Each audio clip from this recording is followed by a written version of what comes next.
Good morning, my friends. This is the Grim Flayer, and once again, I am not alone. I am joined by Alex Kyote. How'd I do with your name, my friend? I hope that was okay. And we're playing some Heliod Company, so don't stone me in the comments below. I know this deck is the nemesis of mid-range, but hey, the donor decides what we play, and Alex was down for some of this. So Alex, how you doing, my friend? How'd I do with your name, and what made you want to play this deck? Take it away. You were pretty good with my name. And for the deck, the choice today is Heliod Company. The reason why I chose to play it, I bought it in paper, and I wanted to see the Skyclave Apparition and the combo in action. Yes, So definitely. that's it.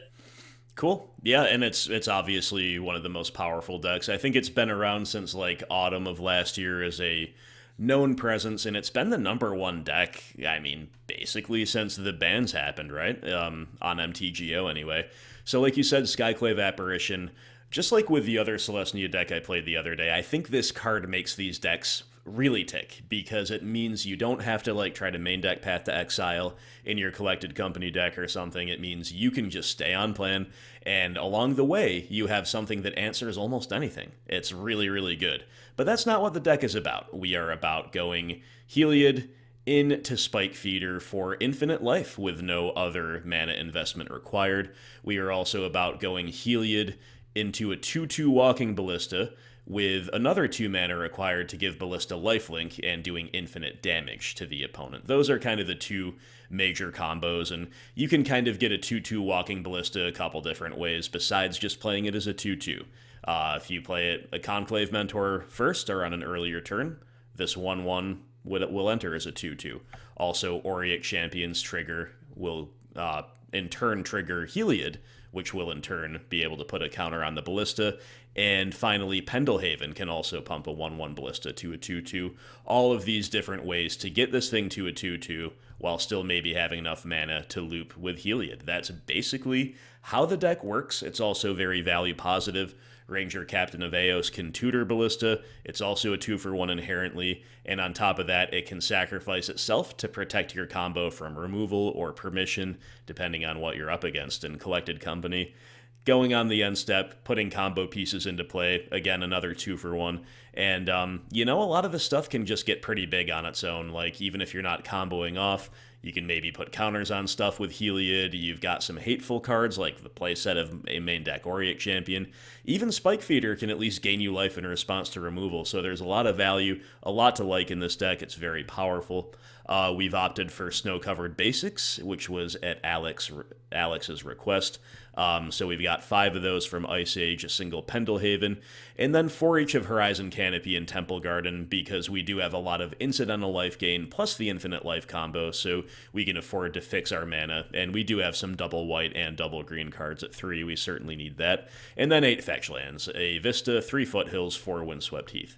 In the sideboard, we made a couple last-minute changes, so I will mention what those are as we go through. 3 Veil of Summer, 2 Choke. All of these cards help us against blue decks, and Veil, of course, good against our favorite black-based interactive decks. 3 Damping Sphere against decks that are maybe a little faster than us, also good against big mana. And 2 copies of Burrenton Forge-Tender. Adding one of these was a last-minute call by Alex. The other one was just kind of in the list from the get-go. And we have a Deicide for the Mirror, a Celestial Purge, and 2 Path to Exiles for various ways to remove opposing threats, and a Giant Killer, very cool kind of modal spell or 2-for-1 that makes sense in a Collected Company deck to some degree. So, Alex, any specific thoughts on the sideboard? Because, the main deck is what the main deck is. You're not going to find an enormous amount of variation there maybe with this type of archetype, but the sideboard, we could see, of course, a huge number of things. So, I want to talk a little bit about that for us?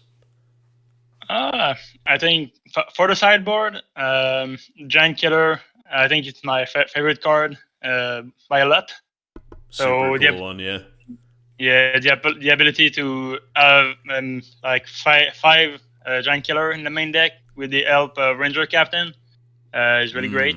Yes, good point. Yeah, for all the shadow decks, all the John shadow decks in the meta right now, I think it's pretty good.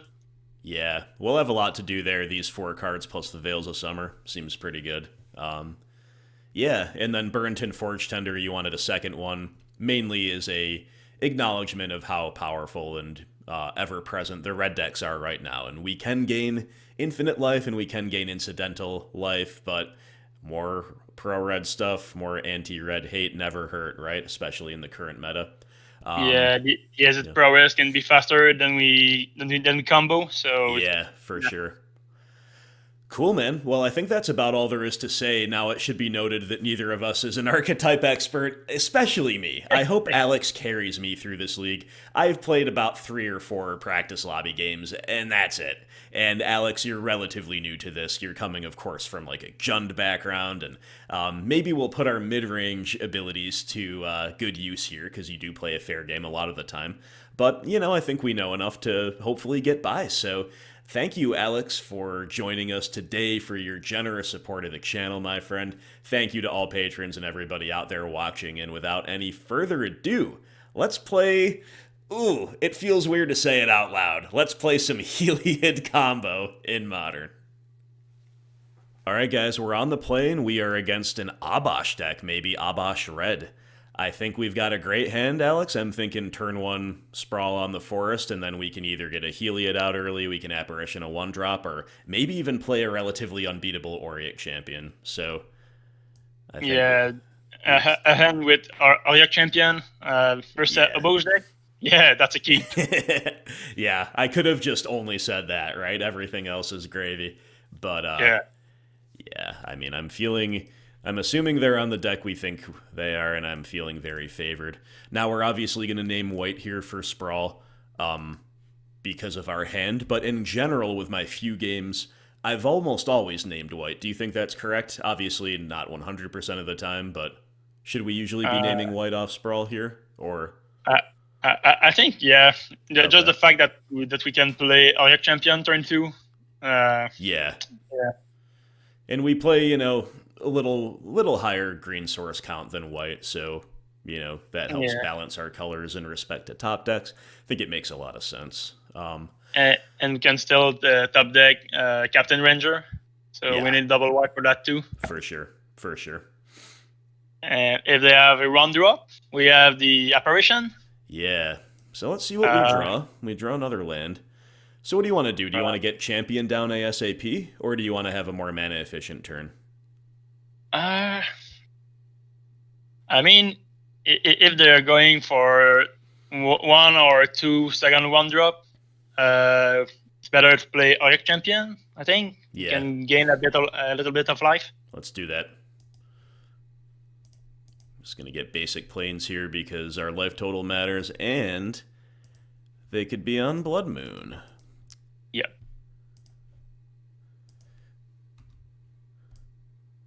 Be really cool to have an Arbor Elf to play there or something, but I guess we'll have to settle for this. I think we'll be okay. Taking 1 this turn, second land drop. All right. So do we block? The thing that could blow us out is Wild Slash, right? Are we just gonna make them have that? It's probably...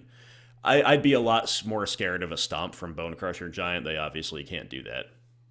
Yeah, I think we can block. Okay.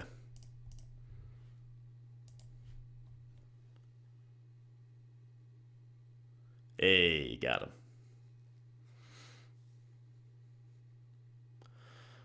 It's a great progression, though, from them. That's exactly the type of thing that they want to see in general. Yep. So let's see what we can draw here. Spike Feeder. Okay. All we need to do is not die this next turn. So we just play Heliod, right? Yep. Okay. Yep. Play Heliod, sit back, don't die, and then GG. Hey. Wow, this is easy. I shouldn't say that quite yet.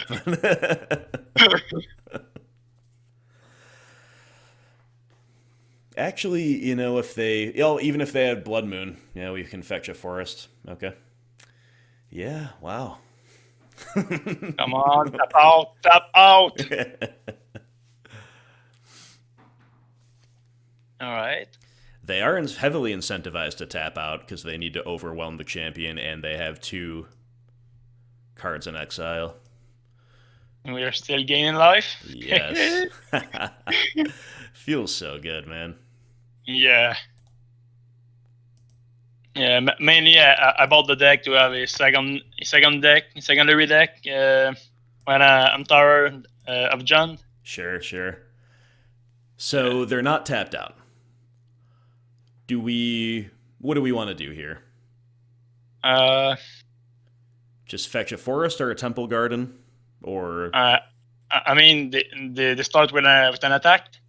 If they have a Bone Crusher, they stomp, we lose the champion, and we are good to go to combo.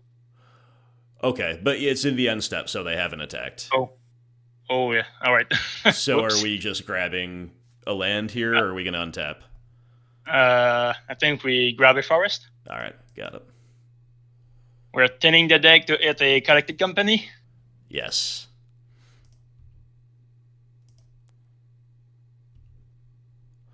Okay, Temple Garden doesn't do anything for us right now, so do we just play Spike Feeder and go for it? Yeah.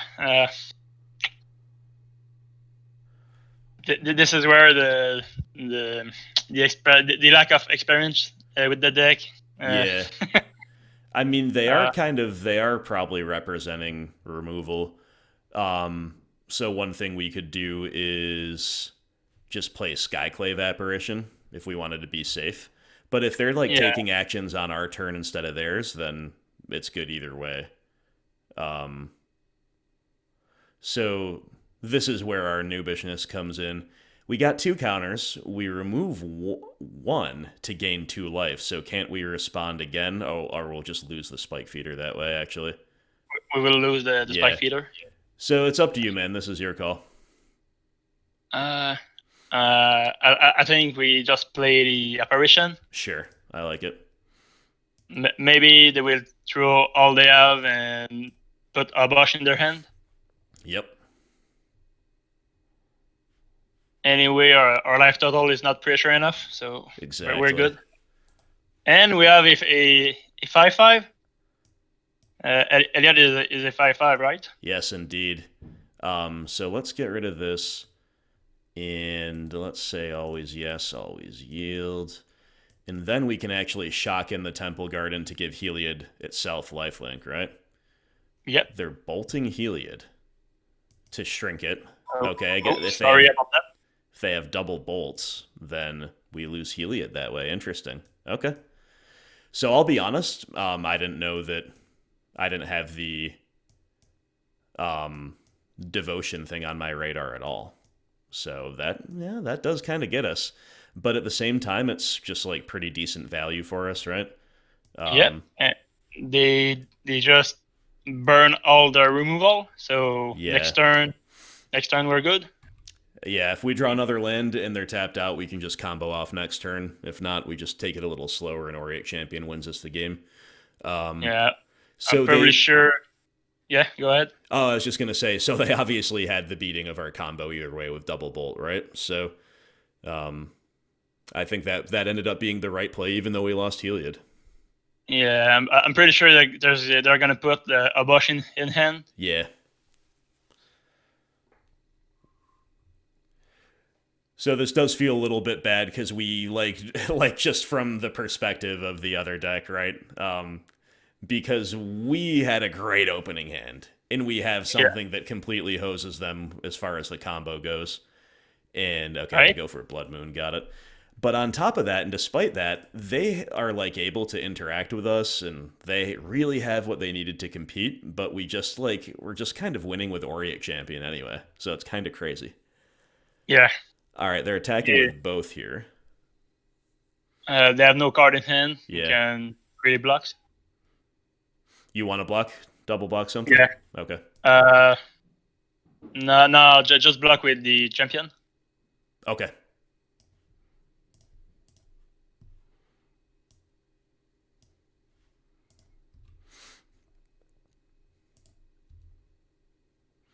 Another apparition.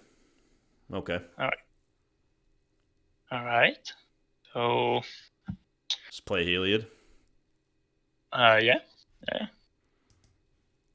And we We can give lifelink to something. Yes. All right. Hey, Seems champion OP. good. Champion so OP. Before it was Greed OP with John Shadow. And the scoop to that. Yeah. All right. Yeah, that's what I mean. Just feels so bad. Almost didn't matter what we did there. But hey, that's why this deck is good. So we have Pavs. We have everything. Do have everything basically. I think we can consider these 9 cards, but we probably don't want 3 Damping Spheres, maybe not even any. Because they are able to play a more mid-rangey game too, right? So yeah, I think tier 1, maybe Giant Killer, and then probably not these because our deck's so good. But we'll see. I don't like Giant Killer. Okay. Right now. Yeah, that's. I think the only thing we can hit right now is Obosh. Bone Crusher Giant, or just like a big prowess creature that's gotten pumped at instant speed. But I know what you mean. We probably don't need it. Yeah. So these cards coming in, do we maybe cut like the Arbor Elves go? Or some number of them? Yeah, maybe 2 Arbor Elf. We still need a lot of fast mana. Yeah, I agree. Maybe a Ranger-Captain because it's just a little slow. Yeah. And what about Conclave Mentor? I think it's decent. Incidental life gain. So I don't see any other obvious cuts. Which does make me think, yeah. Maybe we can cut another Ranger. Yeah, I'm thinking the same. And then just one more. We could go down to 1 Arbor Elf. We could maybe cut a Mentor. I think I'm more inclined to cut a Collected Company, the 4th one. Ooh, okay. I wouldn't have really thought of that, but I can definitely get behind it. Let's do that. Yeah. What were you gonna say? Maybe a Ballista. Like the life combo is far more important than the infinite damage. Sure, that makes sense to me. Yeah, yeah, maybe we could have done that too. We got them all this one, right? Yep. Yeah, way too slow. Yeah. Ooh, this is also slow and painful. Do we go to 5? Yep. Okay. Come on, Greed OP. Yeah, now we're talking though. This is a good keep. This would have been a great 7. We are soft to Blood Moon here, but what are you gonna do? So, I think we bought him Conclave Mentor. Yep. And maybe Arbor Elf. Yeah. Okay. I think we. Yep. Yeah. Man, they can't kill it. Nutty 7. They can. Yeah. They can't kill Sprawl. So. Yeah. Exactly. Yeah. All right, Auriok Champion got to carry us again. Yes, sir. Yeah, it's such a good card. I know. It surprises me that it took so long for this card to be as played as it is right now. And I know it's a meta card to some degree, but still, like, when I was new to Modern and like looking at all these cards that I'd never seen before, I'm like, Auriok Champion's amazing. What's going on? Why doesn't more people play this? Anyway, we draw Windswept Heath, so do you want to get basic forest here? Yeah. I think the only card that loses the match is Blood Moon right now. They didn't have a turn 1 creature. Yeah, that's huge. Good point about that.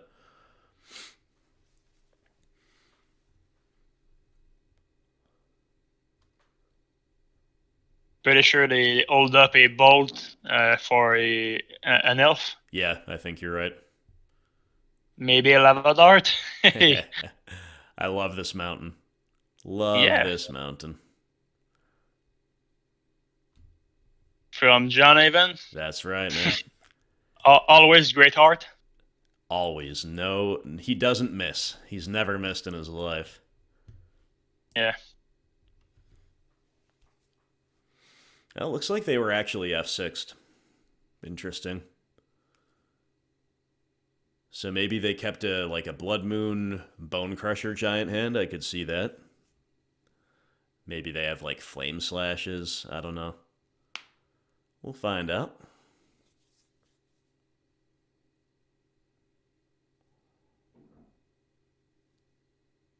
The good thing about Champion, it's a really good card in the meta right now. But Yes. especially with this deck, you can grow the Champion. Yeah, I mean that's just incredible. Yeah. We grab our basic planes here.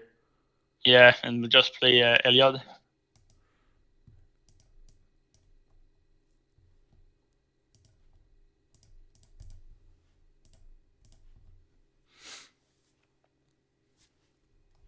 Okay, they passed real quick. I don't know if that was intentional. We draw Collected Company.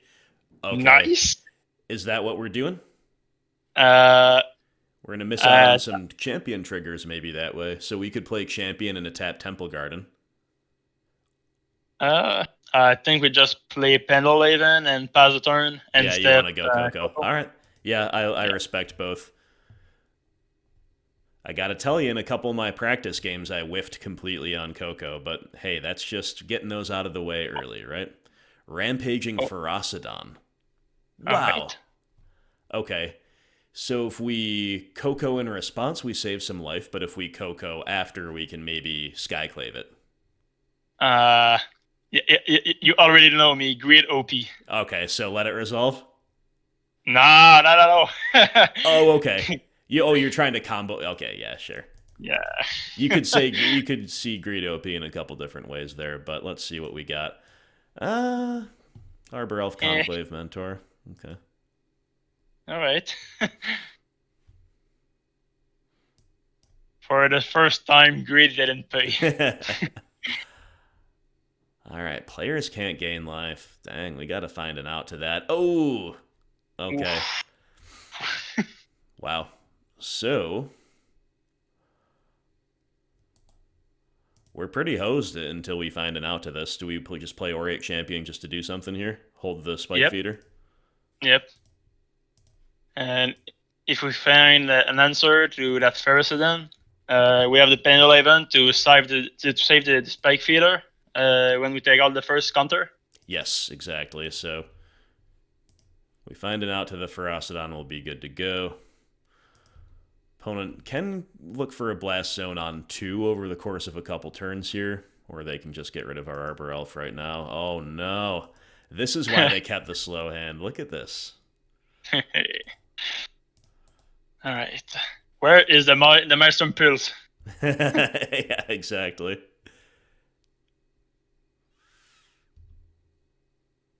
Well, there's one. There's half the battle. This is why we're playing the full playset? Exactly. Man, it's just so rough that they have 2, right? Otherwise, it'd be GG. Maybe they have a third one. You do never know.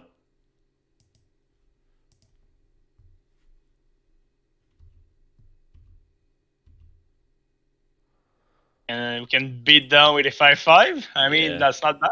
It's really not. Come on. We could maybe have attacked with Champion too. I didn't think about that enough. Yeah. That could have been good actually. Especially with I was gonna say Pendelhaven to buff, but let's protect this with Pendelhaven, right? Yep. Pendelhaven OP. the Forest Primeval. Such a cool. I love the old school flavor text, man. I mean, a couple days ago, I didn't know why the Pendelhaven was in the deck. Yeah, now we know. And oh man, look at this! Wow, crazy draw from OP. All right, okay. That's fine. This is totally fine. Okay, if you say so. Hey, all we need is another apparition. Yep.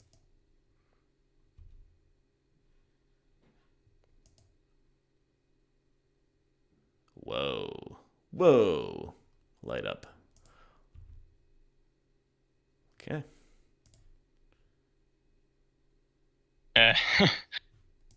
I mean, on the play is going to be a lot easier. Yeah, no doubt. And we mulled the 5, and the opponent had basically all the hate I can think of. So, yeah. Really good to know about this card, though. We'll have to see if there's anything else we can do about it. Not really.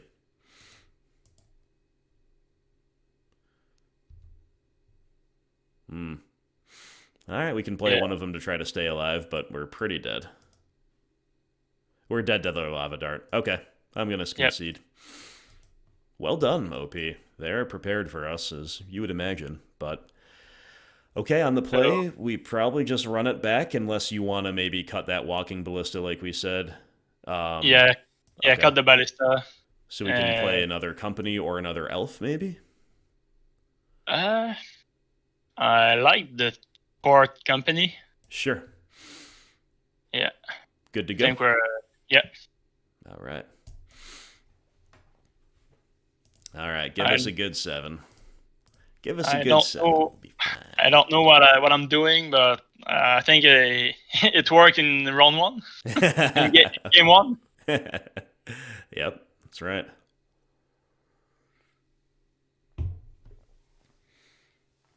Yeah, in my practice games, I almost never comboed, actually. I was just, like, winning the value game, which is definitely something this deck can do, but maybe that's... The value game is certainly a secondary concern here, because they can go faster than us. They've got a lot of hate for us. It's not like we're against a pure mid-range deck. Like, we gotta hate out their hate, beat their hate, or just combo off, probably, in all but the strangest of games.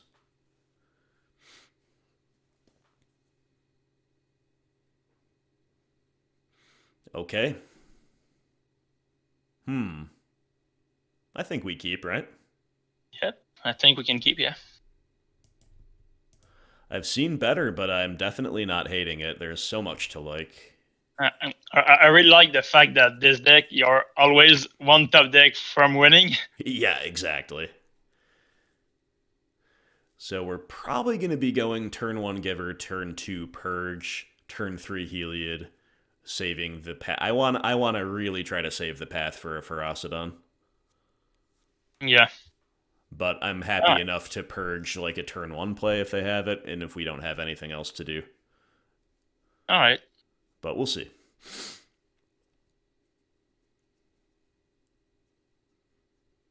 They can't have everything always. That's right. Do you think Blood Moon? Do you think Blood Moon is still in post side? I don't think the full playset is here, but maybe 1 or 2 just to cheese a win. Sure, makes sense to me.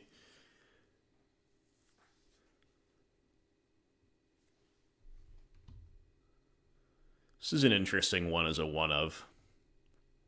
Yeah, I thought it would be cool to be able to tutor it with Ranger-Captain. Yeah, for sure. So is the list something that you basically, did you start from some other lists out there, or did you kind of just like, is this yours from the ground up? No, I took one of the winning lists, but they were playing Archangel of Tune and Noble Auriok. Gotcha. And okay.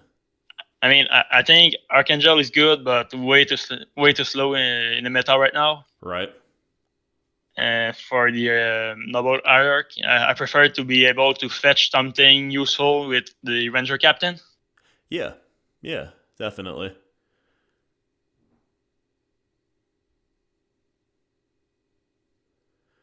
So what would those lists cut from our list for those pieces of tech? Normally they're paying 1 or 2 Noble Auriok instead of the Giver, and 1 Skyclave less for Archangel. Gotcha. It's not some big change. Sure. But understood. I mean, do you want to play Forest to hold up Purge here, or play Temple Garden tapped?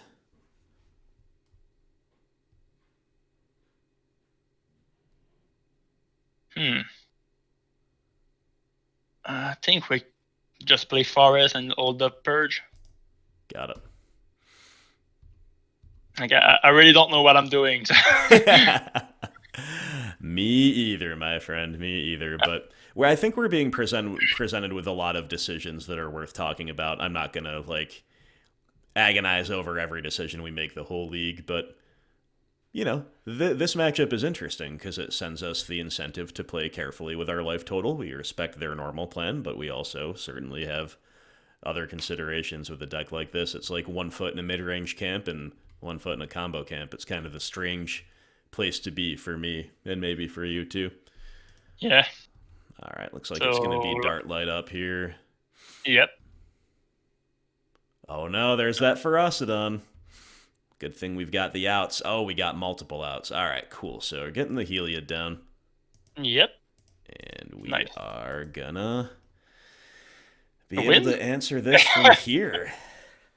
So basically, if we top deck Spike Feeder, we can fat the Ferocidon and win the game. Exactly. Oh, no, they can flash back the dart. True. Okay, yeah, Lava Dart's a problem. There's Auriok Champion. So we just go Purge into Auriok here and play the long game? I don't know if I prefer the path. I mean, Purge answer Blood Moon. Yeah, that's true. And right now we don't have double green or double white under a Blood Moon. Good point. Or we can play a champion, hold up Canopy, and crack it end of turn. Yeah. Or pat. Interesting. Or we can simply Skyclave. Yeah, we could do so many different things here.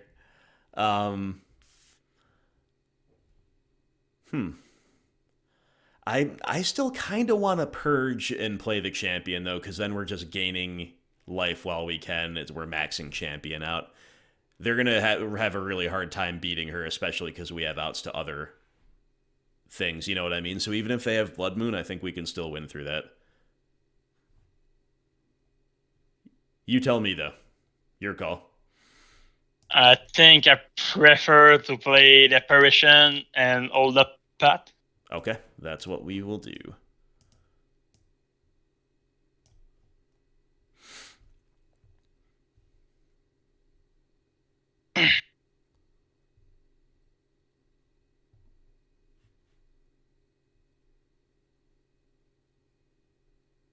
I really wonder how many of these things Red Deck are playing these days. That's a great question. They certainly do need a plan for our deck, so... The answer is many. Yes, I imagine that is correct. We can also path our own Apparition if they have a Blood Moon if we really want to. Yeah, good point. But we'll see.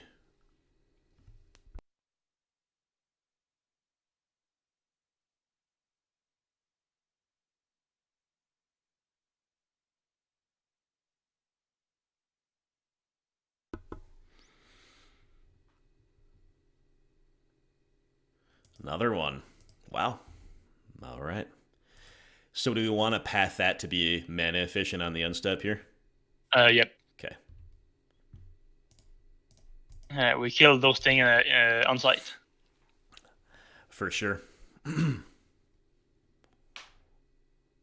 I really love the old border Path to Exile. Oh, yeah, man. Looking great. Looking great. Alex showed me a big stash of his old borders over Messenger the other day. That was some pretty cool stuff, man, I gotta say. I do like the white old border a little better digitally than in paper. But certain things look even better in paper than they do digitally, like those dismembers are insane. And the other one? Yeah. So do we go champion into mentor here? Yeah. I don't see why not. I don't either. Oh, maybe are they paying Dismember? Probably not. I'm going to say probably not. Hope not. Yeah, hope not.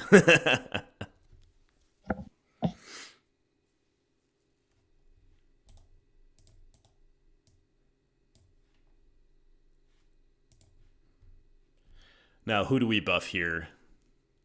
The champion. Pretty sure this is the only threat they can beat. Yeah, sure, gotcha. And now he is a 3/3, so Cosmic Return doesn't kill it. Good point.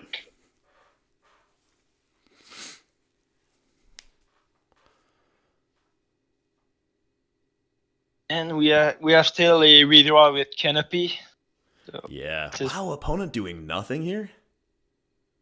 Yeah. Do they have double return? Oof.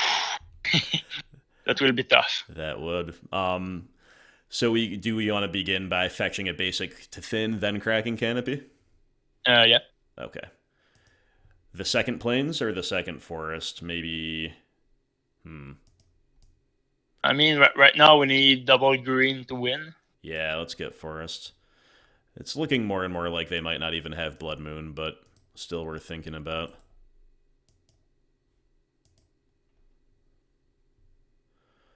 There's Ballista. All right. So we got the kill next turn. So this turn, do we want to just lifelink or hold up Purge? I guess either way we'll attack 5, 10. How many are we doing? We're doing 12. So we can even just play Ballista and ping them to win post-combat, if that happens. Ballista enter the battlefield, and we have the gain life trigger. Yeah. I mean, we go for it. Okay, so do you want to attack first, all out? Just play Ballista. Just play Ballista right now? Okay. Yeah, and with the Mentor, we have 2 counter on Ballista. Yeah, but we can't give it lifelink, or can we? No, but we have lethal. Yeah. Oh, it just seems risky to me. But, like, if they have a... Alright, whatever. We'll just go for it. I'm going to follow your calls, because I still don't fully understand this deck. Mediator. So we just... Do we buff the Ballista? Yeah, there's the return. Alright. So we ping in response here? Yep.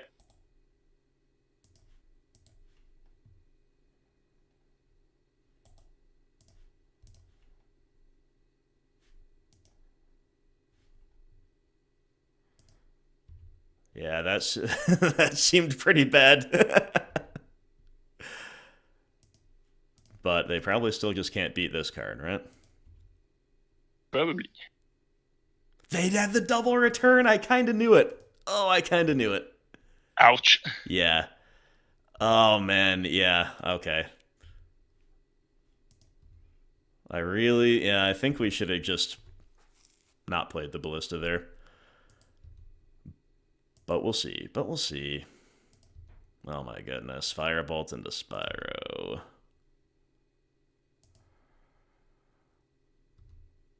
Whoops. Okay. Utopia Sprawl.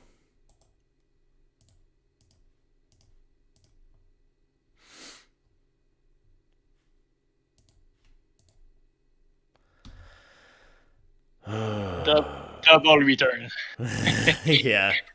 I mean, when they play their 6th land... Oh my god, Ferocidon? Okay, so we have to purge that on the end step, right? Even if we draw Spike Feeder, they can Lava Dart it. Yep. So we have to purge this on the end step, though, so we can cast a Coco next turn if we get it? Yep. Okay. I mean, Coco into double Spike Feeder? Yeah, that should potentially do it.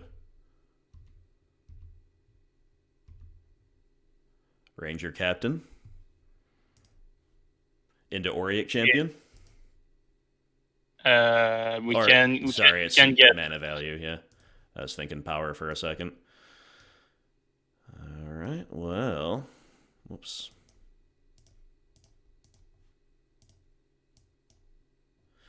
We could Ranger-Captain we could give it lifelink, or we could play a second body.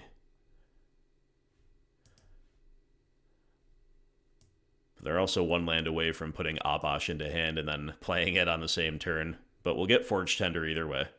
Yep. And then do you want to play it, or do you want to hold up lifelink? We play it. Okay.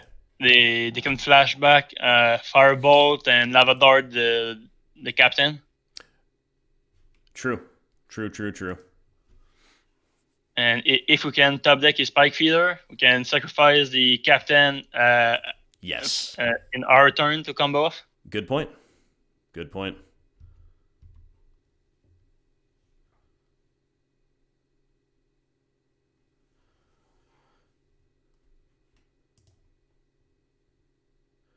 So if we had held the Ballista there, they still double Wrath us. And... Alright, we're taking this, right? Let's see. Yep. We'll be at a virtual 3. Okay. They would have still double wrathed us, and then we're still one land short from comboing off with just playing Ballista with Heliod. So...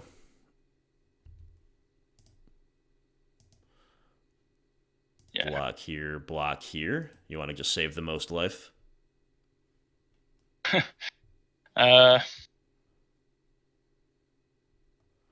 This way we're not dead to another Firebolt.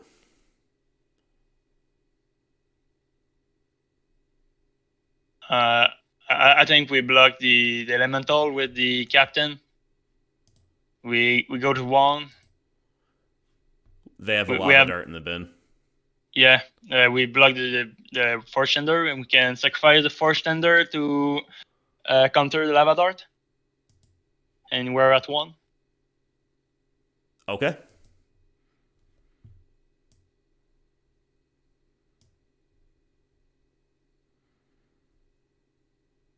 I mean, if they have another bolt, I think we're just done. Yeah, we are dead to another bolt, I think, no matter what we do. If we could beat Firebolt blocking the other way, though, but it's relatively unlikely, I guess.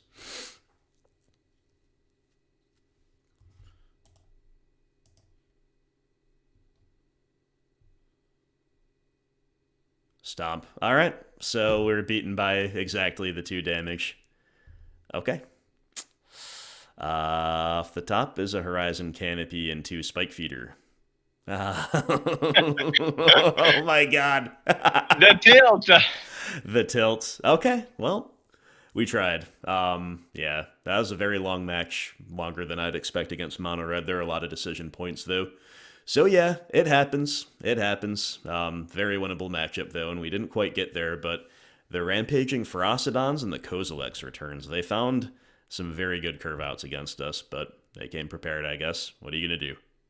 We're on the draw with a 1-lander, but we've got Elf into Sprawl. Do we still mull?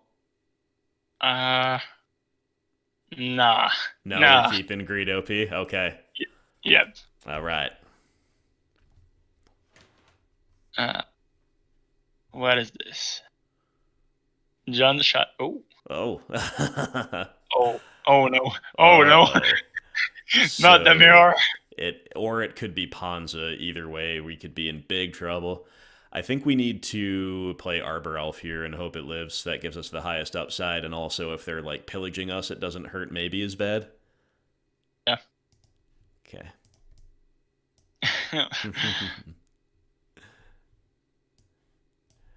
The Arbor Elf mirror. Man, oh man, this feels so bad to have lost the die roll here, especially with our hand, which totally falls apart if they have relevant interaction right now. Let's see what they got. Maybe it's only Blood Moon. I mean, the Blood Moon is pretty bad too. It is pretty bad too, but it does not like a knockout punch. Like, I think removal into ramp for them or like a pillage or something is probably game. But let's see.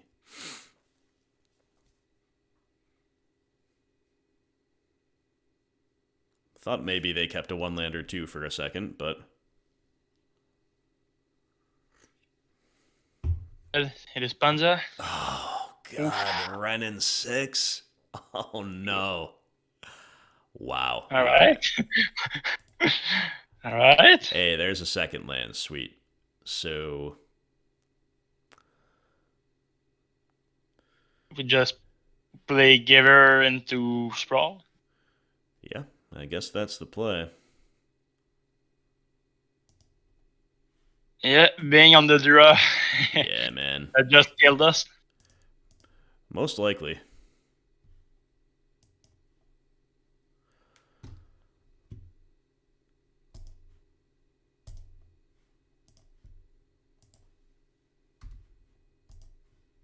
At least we have something to protect the Spike Feeder.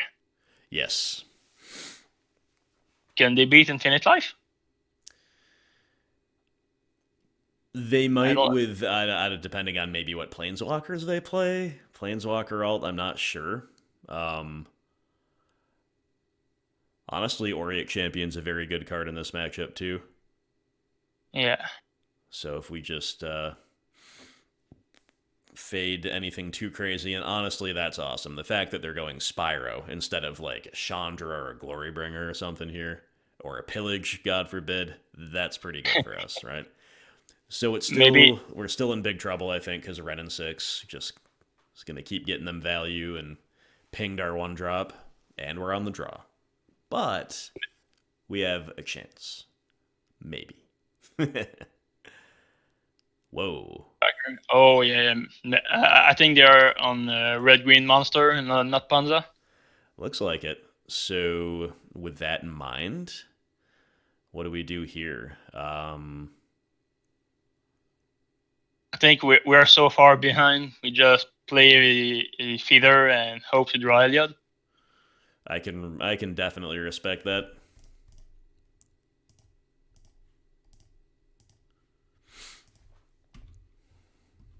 We're just taking our beat. Yep. Yeah. Against Tracker, the Auriok Champion looking a whole lot worse.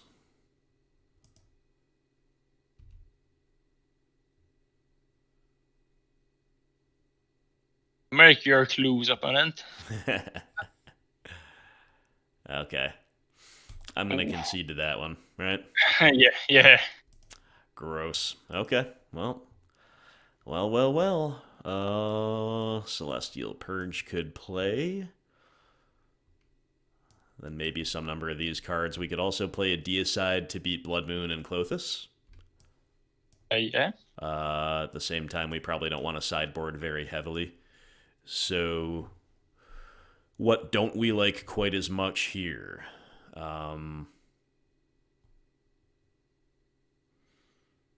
Don't really like Ranger-Captain.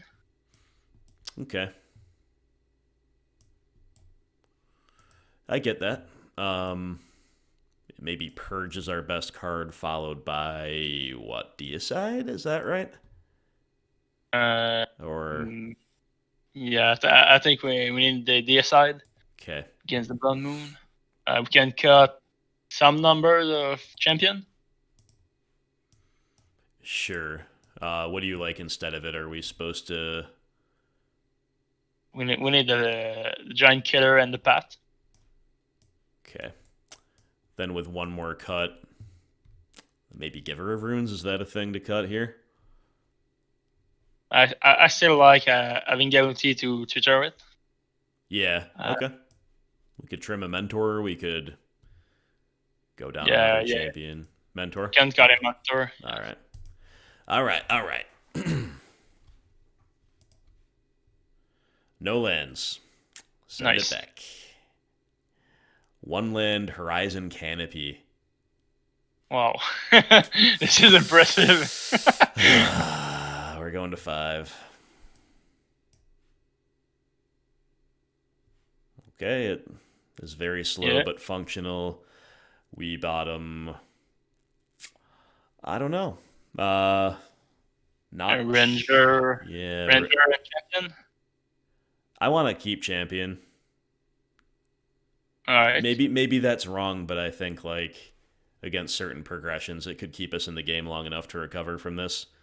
So I'm gonna bottom Ranger and then maybe an Apparition. Maybe we hope to get lucky. Yeah. But we're against a pillage deck. Maybe we should bottom Coco. I don't know.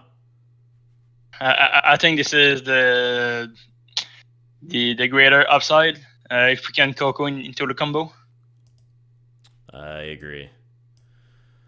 But I think we're at about single-digit percentages to win here. No great hope for me with that mulligan against this opponent and with this hand. But we shall see.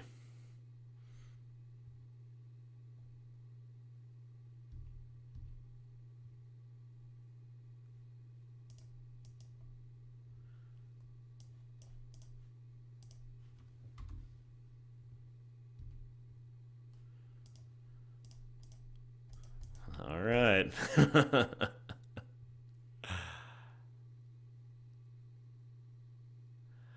We're dead to Blood Moon. We're almost dead to Pillage. What's it going to be? Probably one of the two. Yeah. Oh, it's another Spyro. Okay. All right. They're digging for the Blood Moon. Whoa, look at those pitches. Oh my goodness. Those are some powerful cards. And yeah, I think they are digging for relevant interaction or hate. Okay, so we... Do you want to Apparition their Arbor Elf to slow them down, or do you want to play Ranger-Captain here? That's a really interesting choice. Yeah, it is. Probably they find probably a couple of lands with that Spyro, but I think we need to be really greedy. So Skyclave the elf. Sure.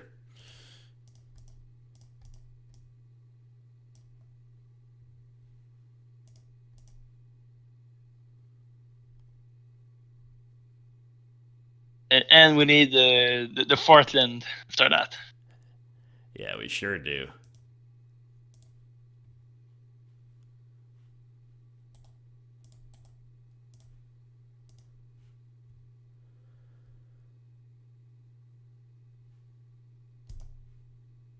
I think I'm going to put this attack across. I doubt it matters, but their attacks back aren't great. We've got all the life gain, although admittedly we take some hurt from Canopy. Yeah. Okay. Fourth land? Fourth land. That's all we need. All we need. We'll turn this league around with a fourth land. Let's do it. There it is. Yeah. We main phase in this? Yeah. Okay. They don't have any interaction except maybe Dismember. Yeah. Exactly. We find no Heliod. Arbor Elf or Giver plus Sky. I mean, I guess we just Skyclave their Elf again. Plus...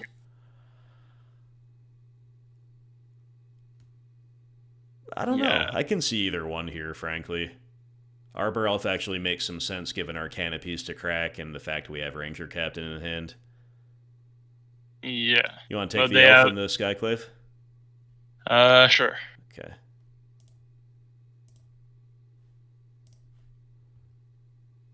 Not the greatest collected company. No, a pretty weak one, but at least we got there, right? Yeah.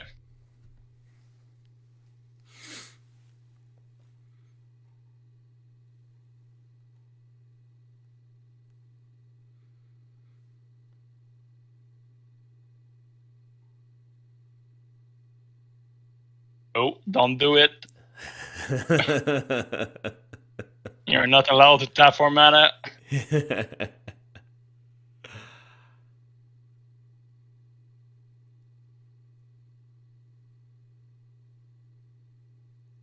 The suspense is real. It is.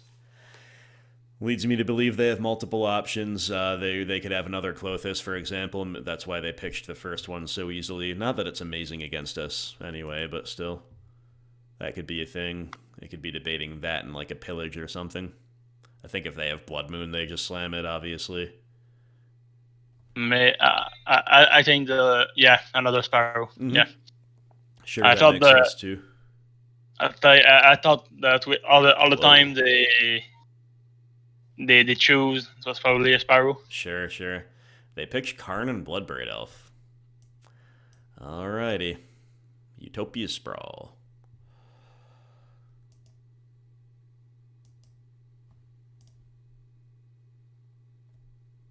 We jam a Captain. Yep.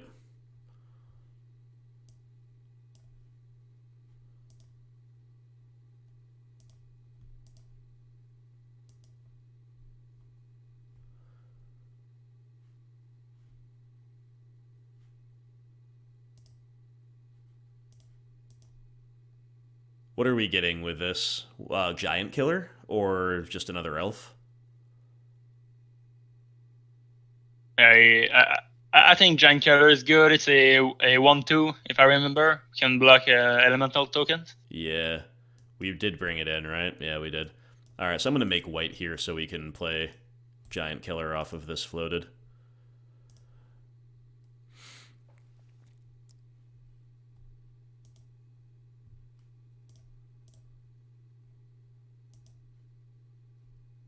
Champion is doing some job. We were down to 14 or 13. Exactly. And now we are back to 20. For real, dude. Yeah, we could get some other stuff here too, though. Or we can be greedy and take Ballista. I'm almost thinking that. Let's take Ballista, and we can then crack Canopy. All right. Now with the floated mana.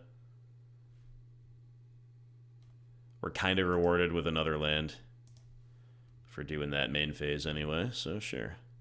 Yeah, and if a forest is really good, in case they're playing Blood Moon. Exactly. Ballista's also good at just the value game in the face of Blood Moon, I guess. But yeah, we're getting our feet underneath us after a really rough start. We're just lucky the opponent had like Spyros basically instead of the real hard hate. Yeah. Maybe they're not playing it. Yeah, could be. I mean, with all the Sparrows they played, we would have seen at least one. Yeah, I would imagine so. All right. So Karn shuts off Ballista. That's a little rough. And they obviously can protect that card pretty well here.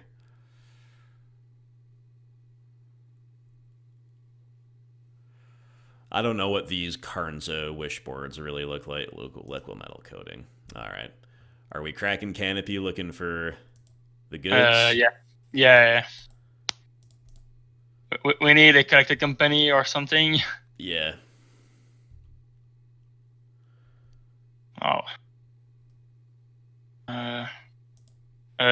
Wait. If we are playing Canopy, we can crack it. And if we top deck a collected company, we can still play it. Yep, but I was just going to play Utopia Sprawl first on our forest. Off of this Temple Garden. Yeah, sure.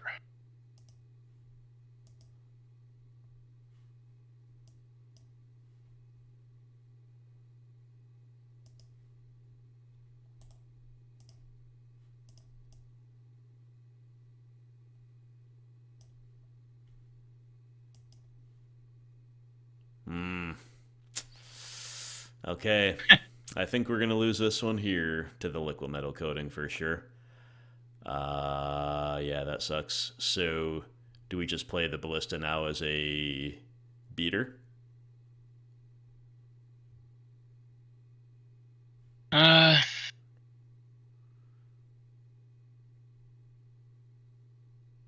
think we don't have a choice.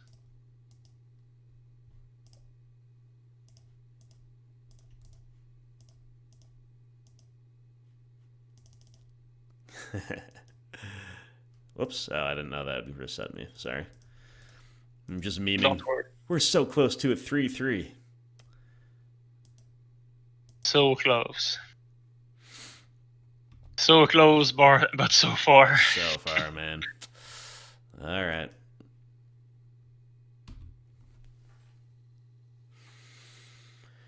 Where are the Plague Engineer?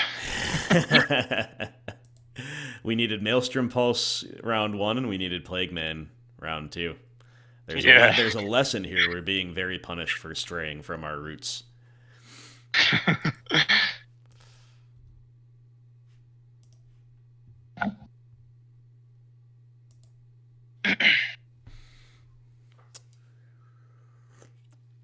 Well, I think we kind of threw away round 1, or maybe we even didn't. That one they just had the nuts, man. This one we're kind of just losing to variance, I think. Like, this matchup, I think is going to be little high, little low, right? It's going to be spiky. Them winning the die roll was huge. Us taking the mulligans was huge. That's about it. But if the opposite happens, I think we beat them as comprehensively as they're beating us, if not more so. Because we don't care about, like, Tracker, Clothis, Spyro. We don't care that much about these cards, but we're just kind of non-functional, so now we do. Yeah. There are variants. There's a Heliod. Alright. So I think we can still play. We just play Windswept, don't crack it, and play Heliod. Yeah, and we can also give something lifelink now if that matters.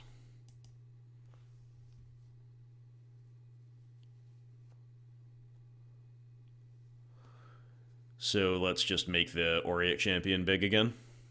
Yeah.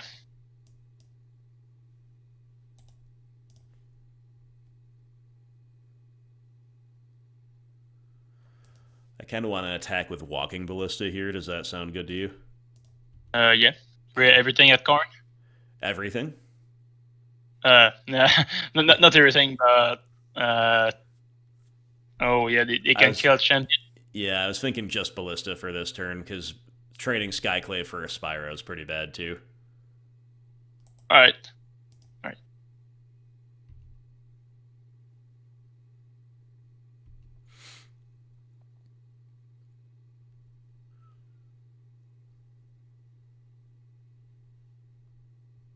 I mean, we can still top deck Spike Feeder.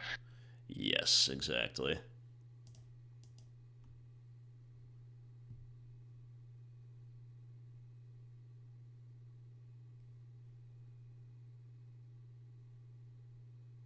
Oh, they're realizing their mistake. Maybe. Come on, concede the match. Oh. The shame scoop. That would be nice. Yeah. Yeah, I do think that the variants impact the deck. Yeah, for sure. For sure.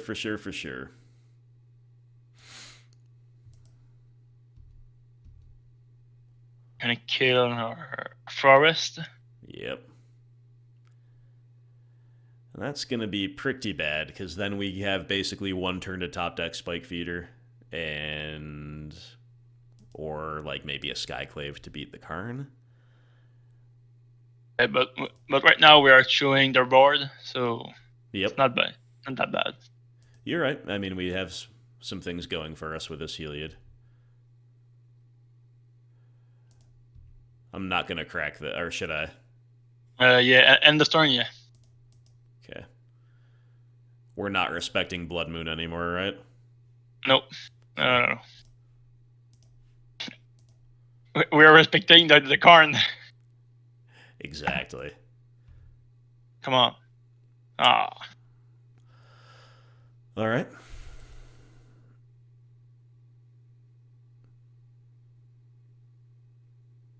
Oh, we just attack with Heliod? Yeah, I guess so.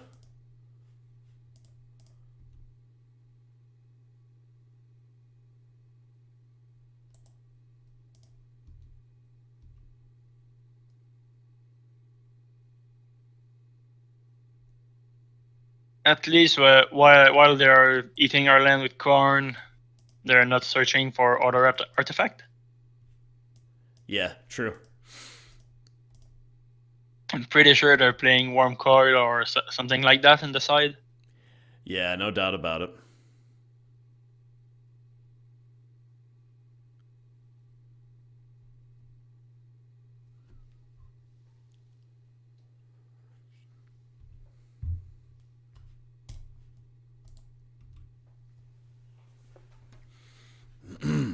I think this is the last turn we have to top deck Feeder.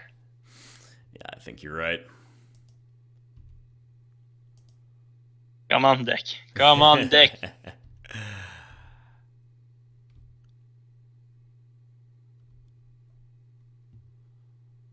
You just need the deck to be 1/3 as good as John for 1 turn. Exactly. Oh, what's this? Are we gonna get a board wipe after this attack? I think it smells like a Bone Crusher. Okay. No block. Or do you want to try to Apparition and Lifelink, or? No. We lose Heliod as a creature. Yes, you're right. You are right. I mean, if they board wipe us, we lose Heliod anyway, but... Yeah. Make him have that, though, right? Yep.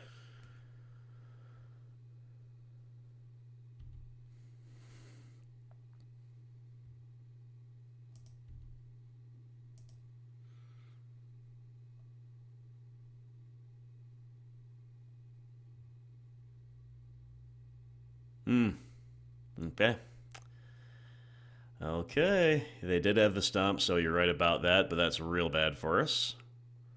Because now I don't know how we ever get there besides them, like, never having anything else all game, and we, like, maybe keep drawing land, so they have to keep ticking Karn up. Yep. Don't think we have a way out. Yeah.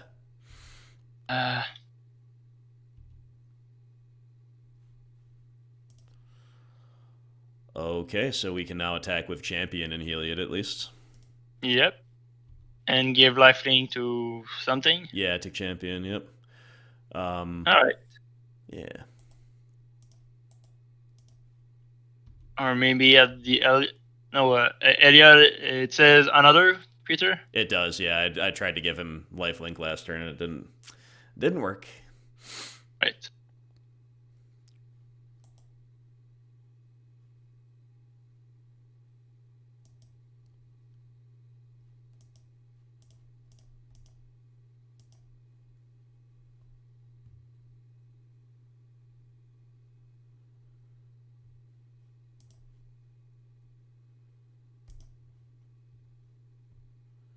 Gotta say, Auriok Champion is our MVP this league. Heliod Heliod is just like a value piece, has definitely been real good too. It's just why the deck is insane. If we had a little bit better variance for the combo stuff, yeah, you can see how it just overwhelms the opponent with too much to deal with, right? Yeah, but the synergy with Champion is really insane. Exactly. Yep. I didn't even fully appreciate that until I think it was used against me for the first time and said, "Oh, well, that's another another kick in the teeth." All right, so opponent is going for something here now. What will it be? Ensnaring Bridge. All right. Into come on. Karn. Oh. Come on. Yikes. That is insane. All right, they probably just got us there. I can't see a way out now.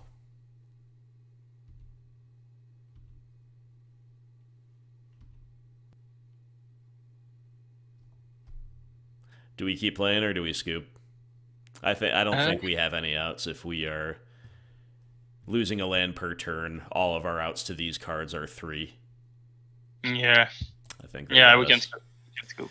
All right. Well, I don't feel we did anything wrong that game, at least, or that match even. Really, we just got pretty unlucky, and the opponent showed us a pretty beatable curve out, but one that had enough value and like just enough interaction to make sure that they'd get there if we couldn't combo them, basically, and we couldn't. So there you go. All right, against Luris on the play, we probably keep this one, right? Yeah, sure. Hope it's Rakdos and they can't beat this stuff. Double champion. Yep. MVP of the league. Exactly.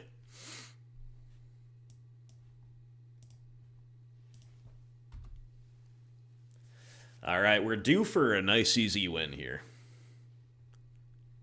Okay, Soulscar Mage. Another Heliod. Oh, sure. So maybe it is a Boros Aggro with Luminarch. Yeah, absolutely could be. Just Johnny Champion? Yeah, I was just kind of tanking over which land to play because I'm wondering what are the odds of Blood Moon versus what you just described, and also if we're not worried about Blood Moon, but they could be like a Scourge of the Skyclaves deck, we'd want to stay at 20. So it's a very minor consideration, but we were pulled in a couple different directions. But as it so happens, you are absolutely right. It is Boros Prowess, and it's not a surprise to see this deck in the O2 meta, or in the O2 bracket. We're blocking again, right? No Wild Slash one time? Okay. No.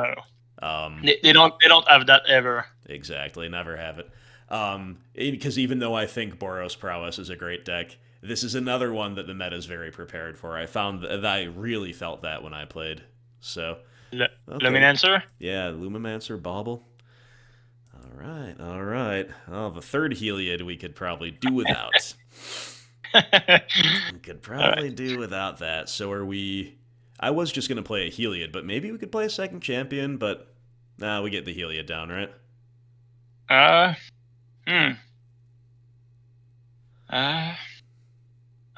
Maybe second champion is good, but... Sure. Okay. I played that. I should have played Windswept Heath then, just so we could have gotten a tapped land, but whatever. No biggie. Yeah. Alright. So we are pretty sure to gain 2 life this turn? Yep.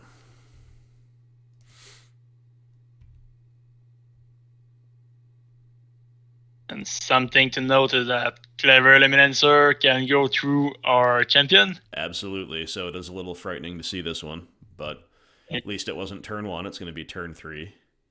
Yeah. We'll gain some life off of her. Yeah, gain 2 life right now to lose 20 next turn. Yeah, exactly. It could be the difference, though. You never know. All right. Just going to grab a Forest to Thin here.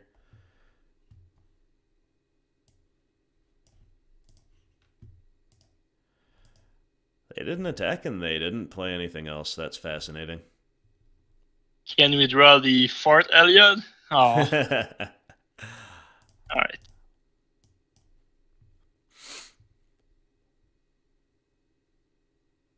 Oh, this is nice. This is real nice. Yep. Yeah, we can now block the Luminancer. Mm-hmm. Yep, this is actually huge. Nice. Do we spread it out here, or pump one huge? I kind of actually want to make one huge. Why is that?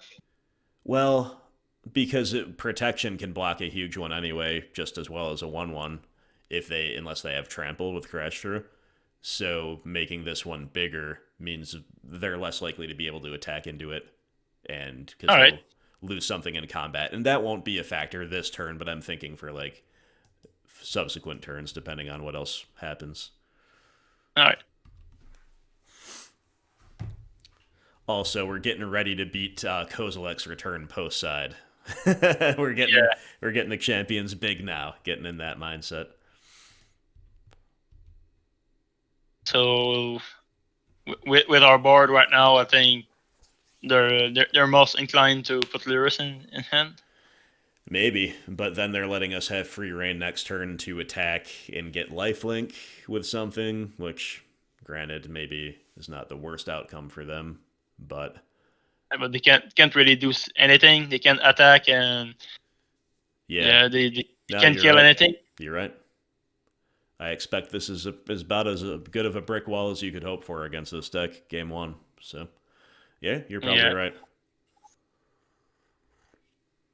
So the only thing we need to be scared about is Tamer Battle Rage or Boros Charm. Yeah, good call about those.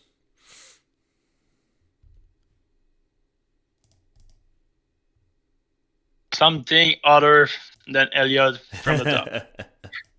We could always play another one to get some more triggers. If we draw the fourth one, we probably should.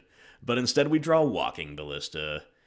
Nice. Right. So we can combo kill here, right? Because we play it for 1/1, we'll gain some life, and then we can give it lifelink with the remaining mana. Yeah.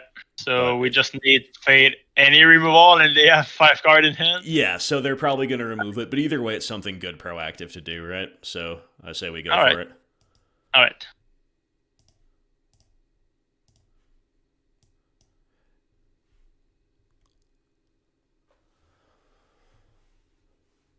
I mean, 2 mana for a 3/3 Ballista is pretty good. Exactly. Okay, so they're going for a Lava Dart. We can try to ping the Lumimancer in a response. Yeah. They will be forced to burn another removal spell. Exactly.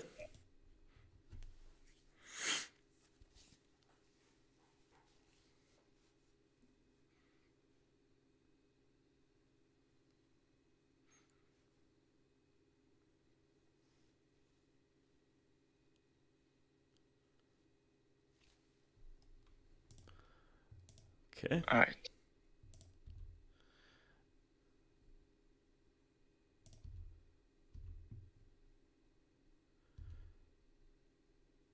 And these Soulscar mages are so good against us, but we do have all the backup Heliods this time, right? Yeah. Come on, opponent. Throw all your removal at that Heliod. Exactly.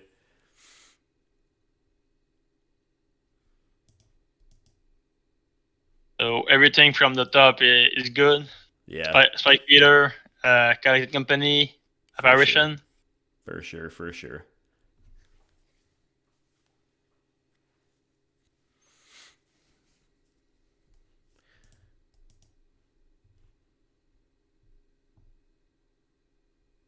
I guess we still just probably sit back, right?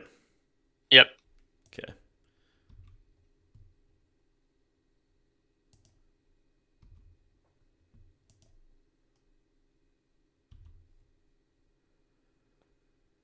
All right, yeah, that was still a very good turn for us, even though they had some interaction to stop dying.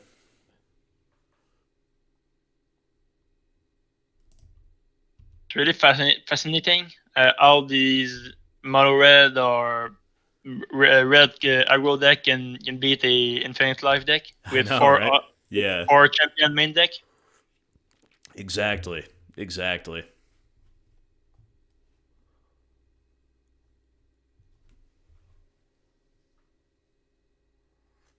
Three card in hand. All right.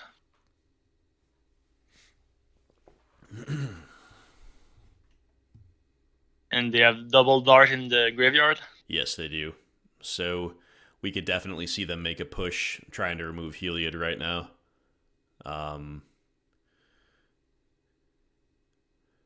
At least the good thing is that we know that they're not playing Bone Crusher. Yes, exactly.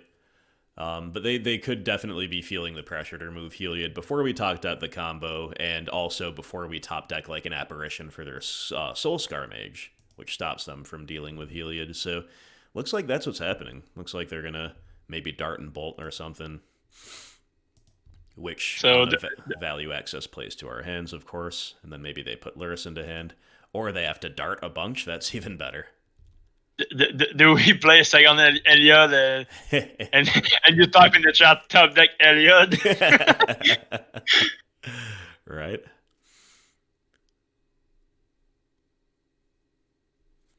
So we need everything other than Heliod.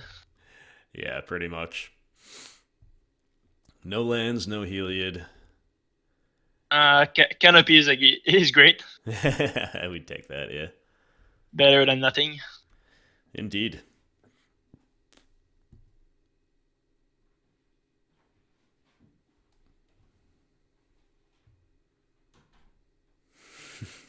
There it is. We're going to have to give Champion lifelink in a response, just in case they get any big ideas about attacking here. Yeah.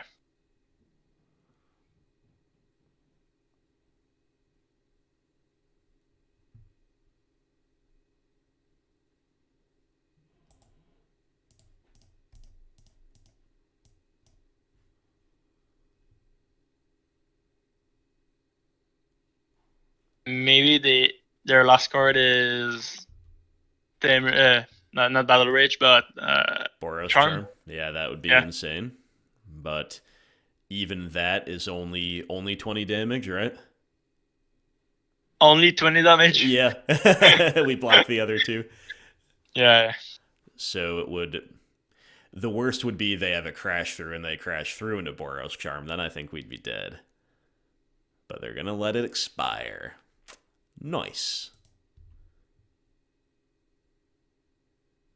Okay. Only that attack. I think we just take it. Yeah, sure.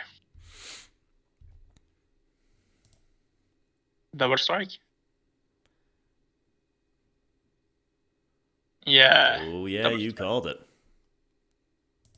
All right. Well, like we said, only 20 damage. No big deal. Yeah. Not enough.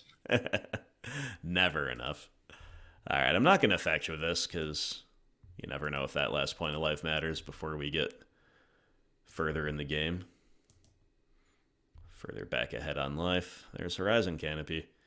So I guess we can crack that first, but we're probably just playing Heliod either way. But might as well crack it first. Yeah, if you draw a company, we just go for it. Sure, I like that.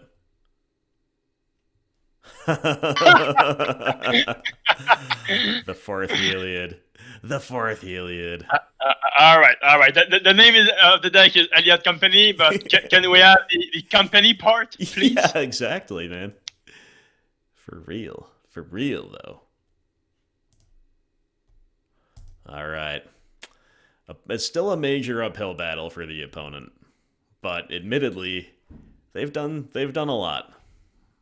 So to survive, do we have to play an Heliod each turn? Probably, if they keep doing this type of thing they've been doing. And they don't have the... Oh, what is that? Light Scribe. This is the general of the prowess creatures, basically. All right. Should we spread this out a little bit more now? Maybe put one on Heliod? Yeah. I mean, we have multiples of Heliod, so I don't know if that even makes sense. Yeah. Maybe the second champion? Yeah, let's do that. Whatever, I don't think it matters, but we'll spread the love a little bit. So yeah, this guy buffs the whole team, basically. He gives team-wide prowess, board-wide prowess. That seems pretty good. It is pretty good. It is definitely a real one. I'm now going to fetch on the end step. We're thinning out. Come on, something. Skyclave. All right. Okay. All right. So if we should consider hitting anything besides Swifty. Anything else? Probably. I think the Luminancer is the scariest thing. Yeah. But we do have Indestructible to block. We do also have... So this could become a 9/9. Yeah. So you think about Light Scribe? I'm thinking about it. Yeah, let's go with the Light Scribe. I don't think it matters. But or we can wait. Oh yeah, we can wait to take the Lurus. Yeah, we could, but I think we're supposed to be more proactive than that at this moment in time.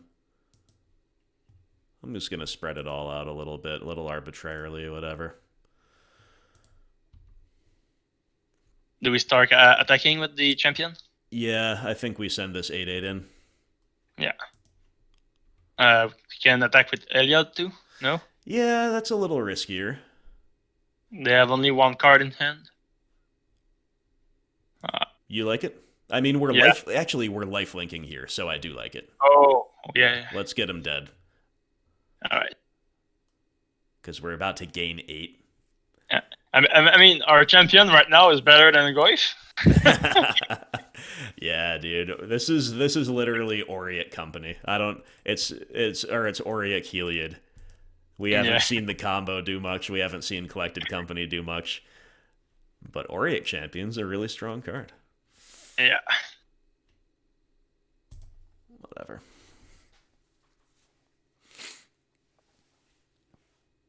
Okay, we did it. And it only took all of our main deck hate. Okay.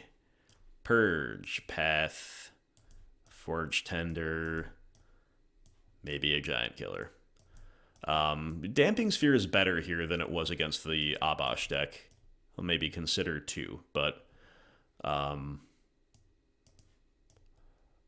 maybe once again we can play for infinite life rather than the combo. So yeah. And once again, this is not the league for Ranger-Captain of Eos to shine, so maybe a couple of those go down. I'm thinking about cutting all the Arbor Elf on the draw. I know we need to race, but Forge-Tender is far better in turn 1. Yep, exactly. So we kind of have 2 more slots to bring in. We could do it like this, or we should probably play 2 of these 4 cards, I think. I do like the Giant Killer. Sure. And want to try Damping Sphere out, or you want to play just an Arbor Elf? I'm kind of liking...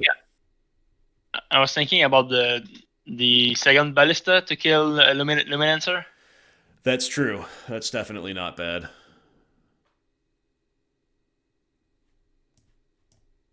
I do like the second Ballista. All right, then that's what we'll do. Do we want to cut like maybe a Collected Company to play a D-Sphere or something like this? No. Okay. We're playing Collected Company to play it. So. Yeah, that's fair. That's fair. I do think there is some room to play a Damping Sphere in this match for sure, but we might not really need it. And we have a no forest hand. Do we keep this, or what do you think? I'm pretty sure this is a mulligan. Okay. Yeah, double Collected Company. Yeah. Okay, I agree. This looks better. Yep. Keep in bottom Ranger-Captain. Yep. Okay. Yeah, this is really not the league for Ranger. No, certainly not.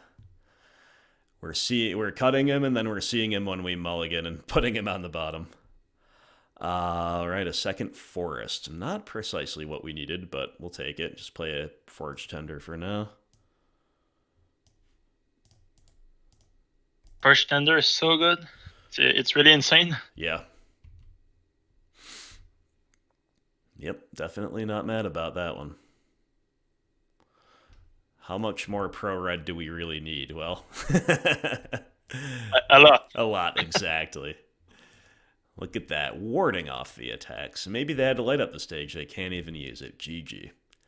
All right, another path. Well, we're going to be probably pathing them nice and early, but because we have outs to the white and protection from the red, it gives us plenty of time to get going here. So, again, not my very favorite card I've ever seen, but we'll take it. We just need to fade the last scribe. Yeah. Can pat end of turn and play Heliod or Skyclave. We need another white for Skyclave, but yeah. Right. That's the only reason I wasn't thrilled to see Forest number 2.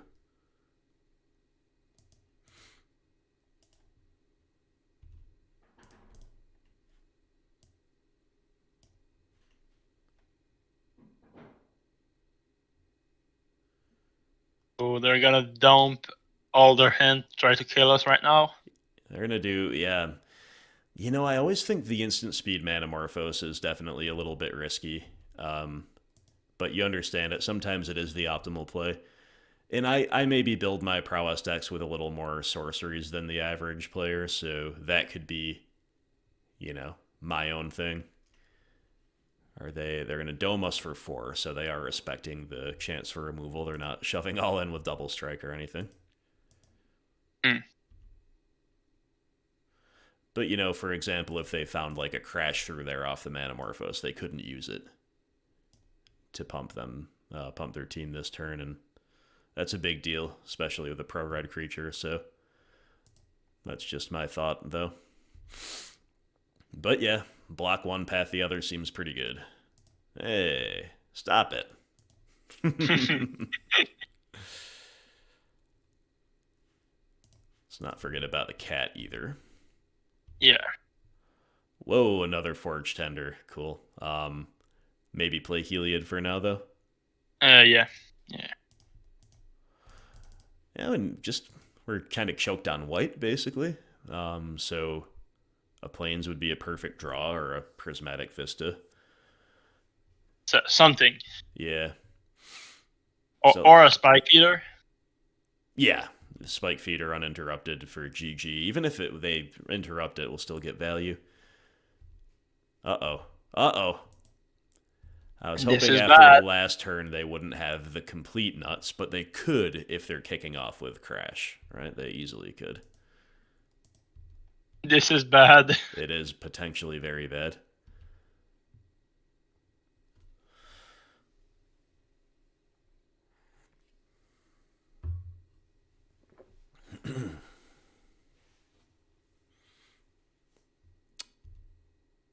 Okay. So the safest thing to do is to block... No, this is trample anyway. I mean, they both have trample. Yes, we just... Yeah. Just block the Soul Scar and then be prepared to sack if we have to stay alive, I guess. Yeah.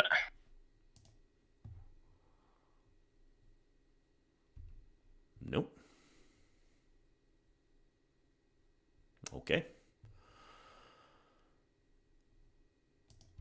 Okay. Oh, come on. That makes sense. Come on. All right, let's just draw Plains. Draw Plains will be good.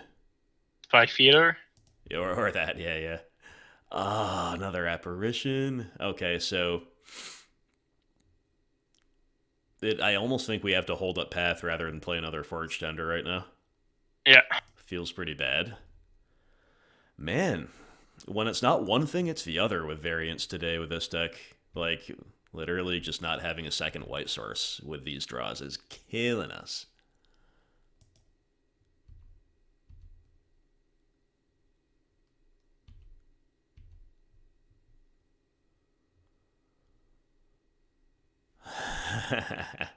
Okay. We should sacrifice it. Well, then we can get another white, though. If we just let it resolve.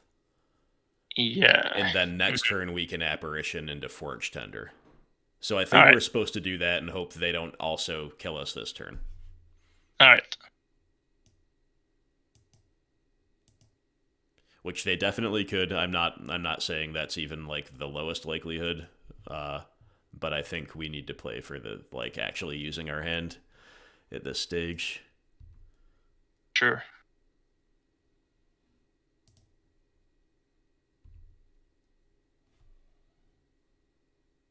No Lava Dart. It's a Lightning Bolt. Okay. I don't know quite if that kills us, but it very well could. Yeah, that's exactly lethal. We path 1, we take 7. And we're at 7 after Bolt resolves, so... GG. I don't think that was incorrect to play it, but we could to play that way, but we could have been rewarded if we just, sacked and then drew the Plains off the top, right? Yeah. But... Yeah. I'm not... Yeah. So if you look at how that game played out, I think we want a Damping Sphere. I really do. Alright. What are you supposed to cut? I could see cutting a Collected Company, maybe even another, a third Ranger-Captain, and probably that's about all. or a Walking Ballista, even though it can ping, just acknowledging that we play on a different axis. So Maybe the third Ranger, yeah. sure. All right. And yeah, maybe we can cut a mentor to put a second damping sphere. Okay. Yeah, I can mess with that. I have absolutely no idea what I'm doing. 2 Damping Sphere does feel pretty good here, I think. Just throw the damping sphere in the deck and see what happens. Yeah, right. Okay, what do we do with this hand? Require. I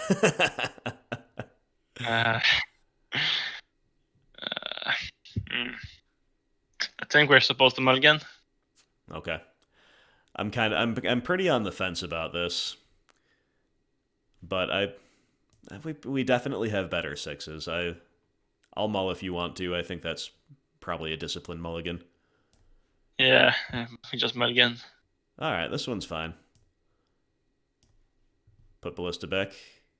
Yeah, It's not... Wait. Yeah, I mean, we could definitely just ping something on turn 2 with it if it's a Lumimancer, but... Yeah. Maybe we cut the Mentor?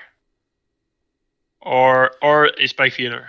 Well, yeah, like if we bottom Ballista, though, Mentor makes all these cards better, too. You know what I mean? Plus, we're just kind of winning. Like, playing turn 2 Auriok Champion is really good anyway, whether or not they have something to ping. Okay. So or we can cut. We can bottom one feeder. I'm alright with that. I think Ballista's the weakest card in our hand on average, though, right now. It's the most conditional, right? So if we don't ping something right away, it's pretty bad. Especially if we don't like curve out with lands. So that's kind of why my first thought was to bottom it, but I definitely respect keeping it. And we'll see how it plays out for us, right? But wouldn't mind drawing a third land of basically any kind here, just because that informs our fetching a little bit better and ensures a curve out that makes sense. We draw Apparition, so there's only one basic plains in the deck. One other basic plains if we fetch one here, so it's pretty safe, I think, to fetch a plains. Only one other land does not mix the second green. Right. Do you agree? Yeah. All right. Okay.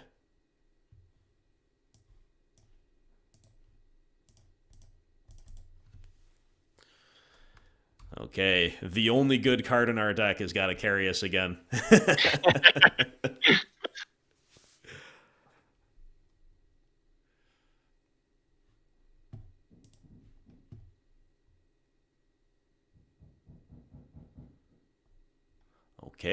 Okay, they're going off. They kept 7, they're going off.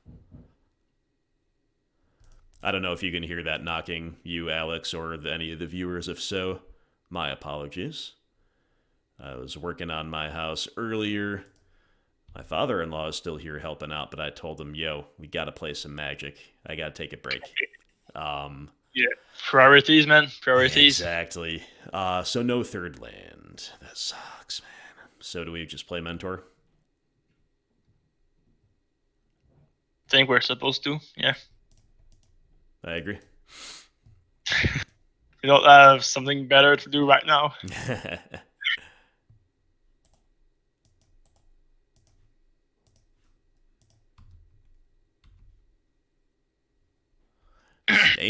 Staying alive. Yeah, it's all we do. It's pretty much all we got here. Right. At least there's no Lumimancer in sight yet. Yet.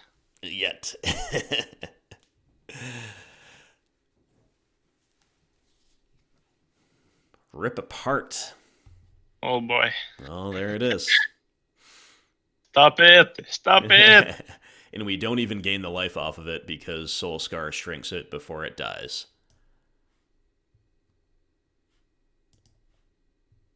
Oh my goodness. I guess we're just going to pass something this turn.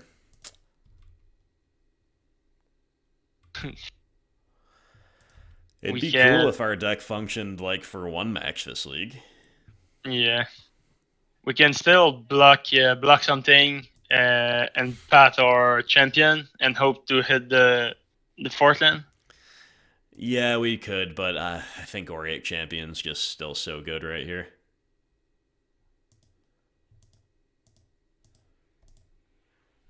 I think we have to try to draw the land naturally. So I'm thinking maybe Path Soulscar Mage, or we could block in Path Light Scribe at the end step.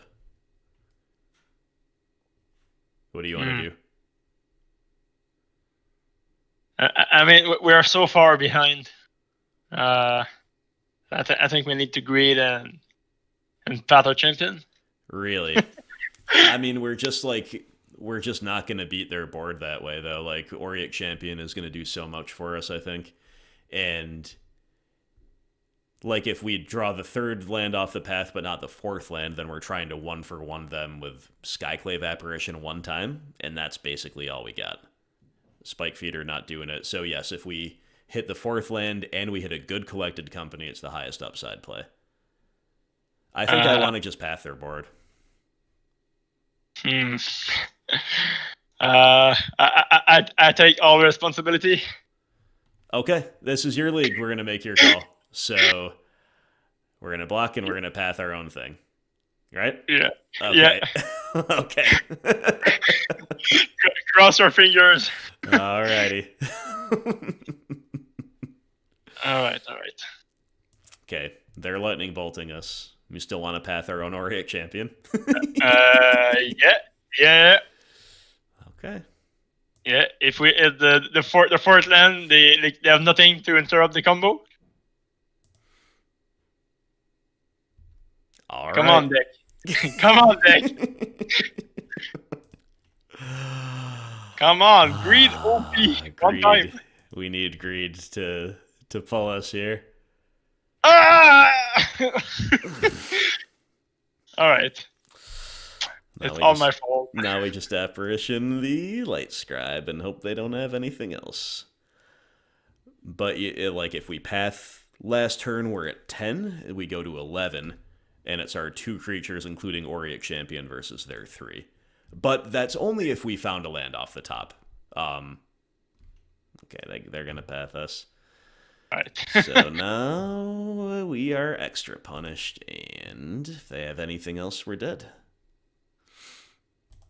Always do. Always do. Okay.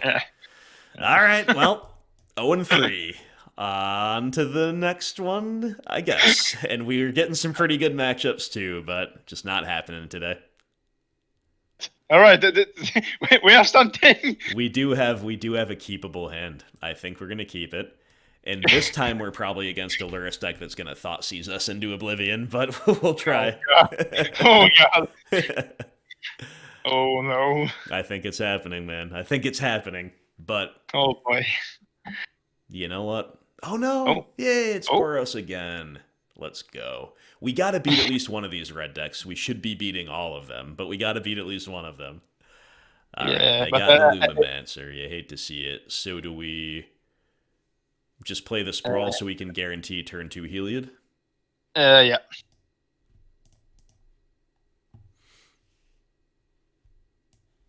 Oh boy, Illuminancer on the play is really scary. It really is. It really is. Where are our bolts and push? We still make white here, right? Yeah. We don't need it right now, but just in case we do. Just in case we're lucky enough to extend the game, do the mid game, unless we're even luckier and we just combo kill them on T3 or combo life gain them on T3. If we were on the play, this is just GG. On the draw, it could be scary because they could continue half pressuring us, but also holding up interaction. But let's just see what they do. Or let's just see what we draw as well. Apparition is not bad. Do you want to just play Heliod, though? Go for the turn 3 infinite life? Yeah, nah. I think they can kill us next turn. Probably. Maybe maybe it is safer to Skyclave the Lumimancer. All right. It does feel... Or oh yeah. Sorry, we could have done something else. What, like Ballista Ping plus Arbor Elf? Yeah. Yeah, that's definitely a thought too. Yeah, we could have, I could see us going that way. In general, either way, though, it does, my instinct really was to play the Heliod and hope they didn't have the turn 3 kill, just because, like, playing the more value-oriented game definitely feels worse when we have to tap Horizon Canopy every turn to do anything. What do you want to do here? They could be bluffing with Light Up the Stage, but they probably have a way to kill us in combat. That's really interesting. Yeah, I mean, even if we blocks, if they have removal, they will bolt us, then light up. True. We probably just take it, then try to save it for a more necessary block next turn. Yeah. Okay, we could regret this if they have, like, everything. Yeah, if they didn't have damage, but they have light up, and then they light up into good stuff. Or, as you say, if they have everything and just killed us on the spot with pump spells or whatever. But they're going to fetch, then shock. Just put Luris into hand. How about that? Haha, they do. Okay. Yeah. All right, sweet. So we have hope. And there's a 4th land, Temple Garden. I don't know if we should do anything with it besides play it tapped, but that could help us, maybe. If... yeah.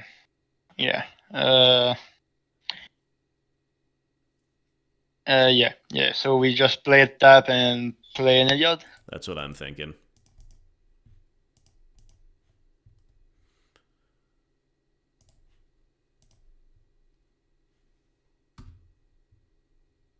Can we go infinite life one time? One time. That's all we need. Yeah. Okay, I meant one time in the league. Yeah, exactly. That's what I'm saying too. It's sad when the combo deck is putting us in that position where we're like, oh, just combo off once. That's not much to ask. Uh-oh. Lava Dart. Oh, Lava Dart to us. So it's light up. Is this the beginning of the end? Could very well be. Titan Strength. Oh boy. Whoa. The tech gets weirder as we get lower in the rankings. As we're in the 03 bracket, we start seeing this card. All right, so clearly we're throwing out a block. And, at least we know there's no removal in the Exile zone. Yeah, and they have Luris in hand, so they have one card. Yep. One card. About. And you know what? If they had a bolt, they would have just bolted that and killed us with Titan Strength. So I think we probably have them. All right. Question mark. Okay, so let's not mess this up. I'm going to play a land, and then I'm going to tap Forest and Temple Garden for a Spike Feeder, right? Yeah. Okay.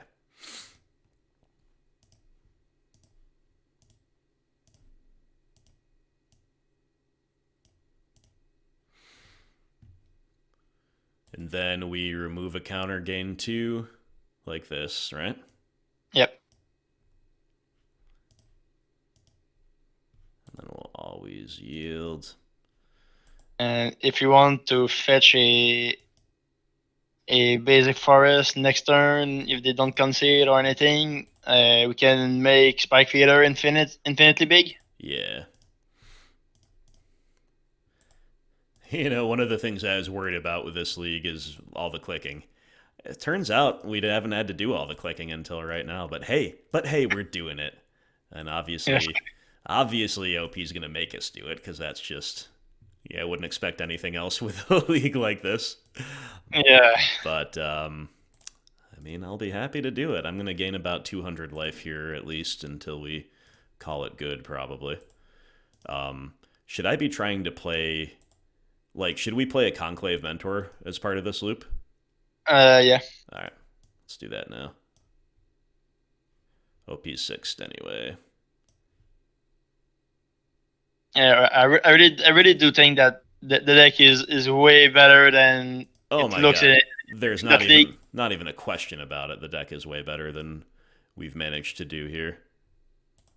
But I'm really excited to seconds, play again on paper to try the deck. Oh yeah. Have you gotten any games in yet with it in paper? No, Gotcha. I don't have the deck yet. It's still Sure. still in France and it's prepared to be shipped. Cool, man. That's awesome. Okay, so we are against a prowess deck, and we're gaining infinite life, and we're making infinitely large creatures, and our opponent is still, just gonna make us do it, I guess. just love to see it, but hey, that is their right. It's actually something people were talking about on the Discord a little bit. It's like, on the one hand, if you conceive of MTGO as a way to play the exact same game that is paper Magic, but just digitally, then the right thing to do here, morally, is to concede. Yeah.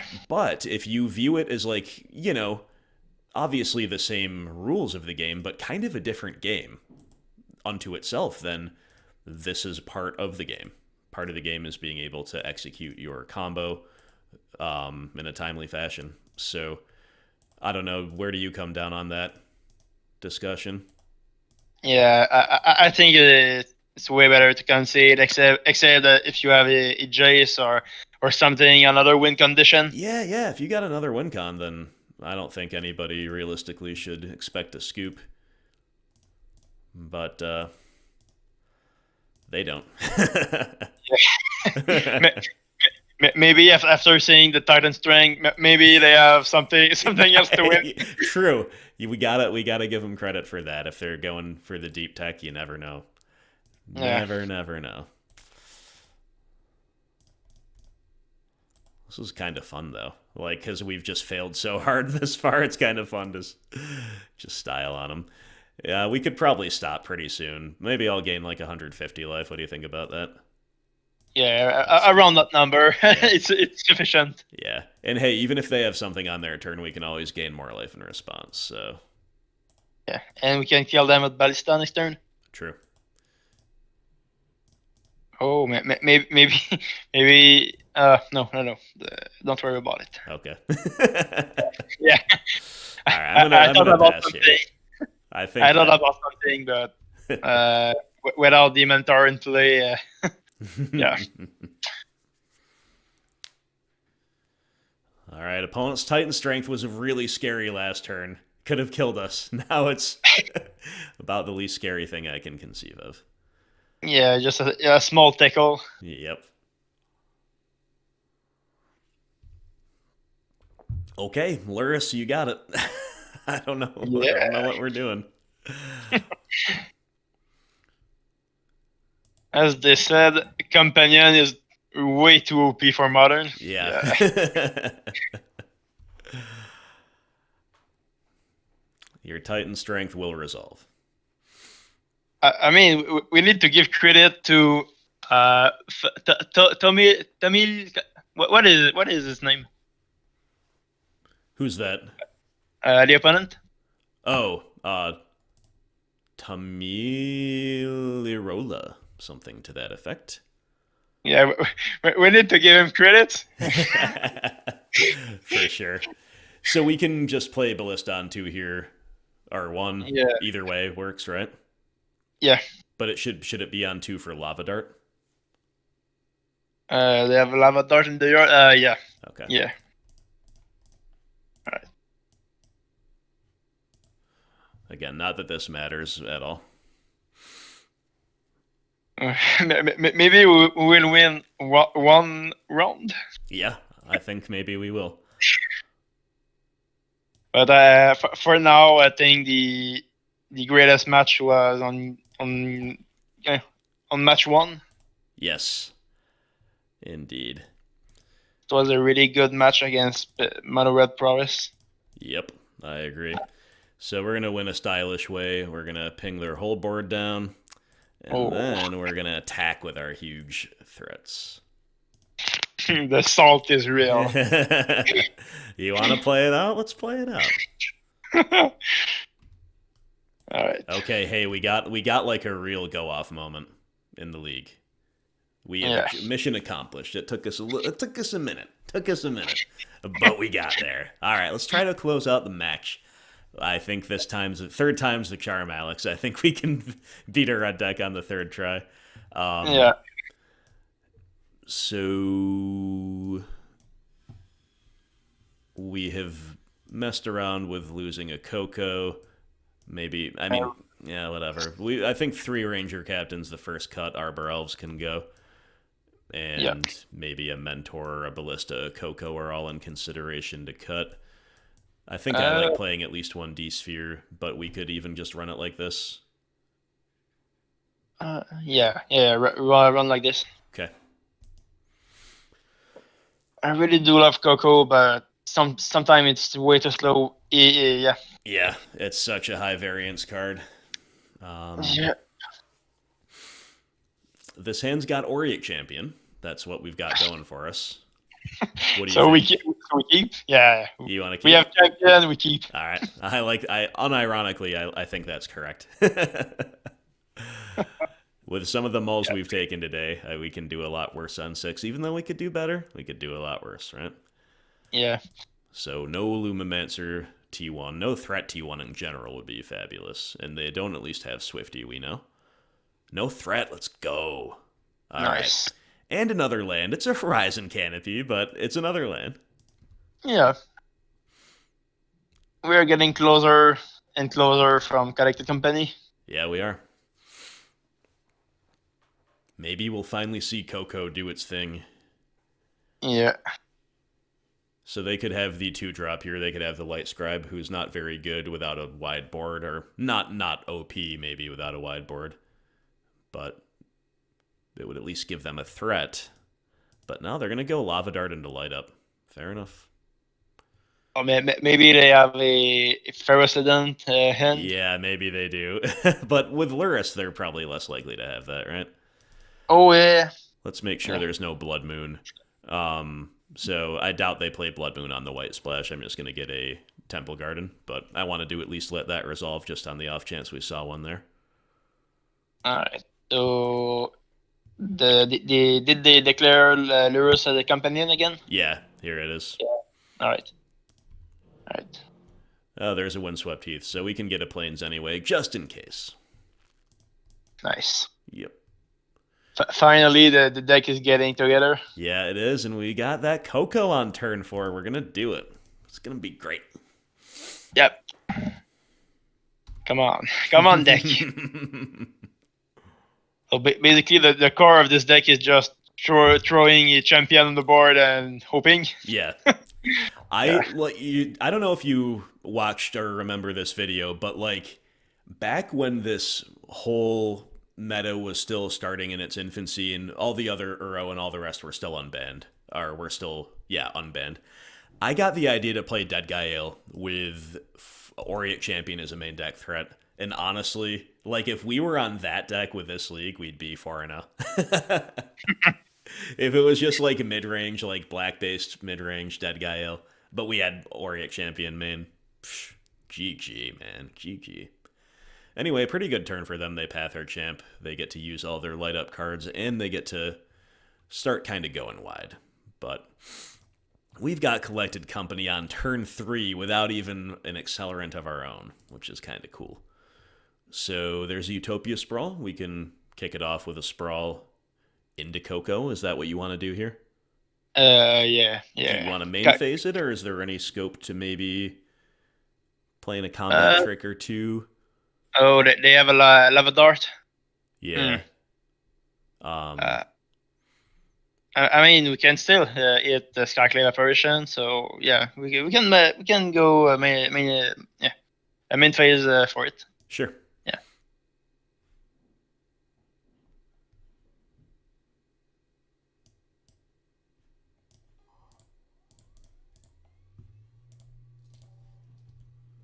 We are down Okay. to 12, but all right, we got some stuff. Ooh, this is a good one. Nice. So we don't have a Heliod in hand. We could certainly take one. I think we should take an Auriok Champion to stay alive here, so it's whether we take Heliod or Apparition, basically, in my opinion. But if you want to take, like, Heliod Apparition, I could listen to your argument for that. I think both ideas are very interesting. Yeah, me too.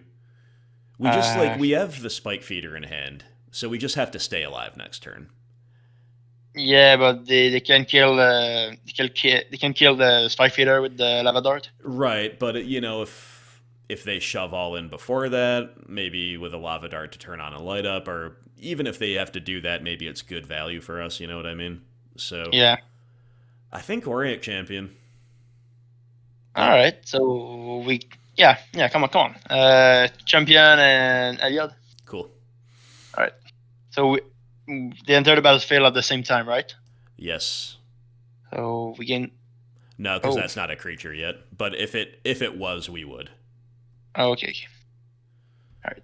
But with they have only red threats on the field. I think it's very unlikely that we die here. But you do never know. They have. Yeah. Skyclave Apparition would have been better at keeping us alive against some progressions. I think this is better at keeping us alive against others, and this is also better if they don't have us dead either way this turn. This is better, I think. But it was a good Coco either way. We finally got a good Coco. Lure us into hand. Nice. All right.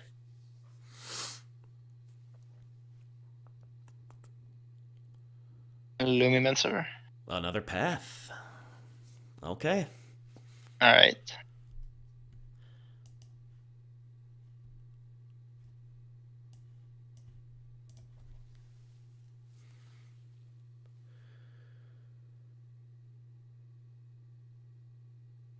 So we can just kill them? Oh, they're shoving with Lava Dart, so we can just kill them now. Yeah. All right, we got them. Unless they have a mutagenic growth in hand. Oh, in that which would case, be bad. that would be rough. Yeah. But that might not have quite done it either. Anyway, doesn't matter. We've got the kill, so do we just kill him right now with Walking Ballista? Yeah. Okay.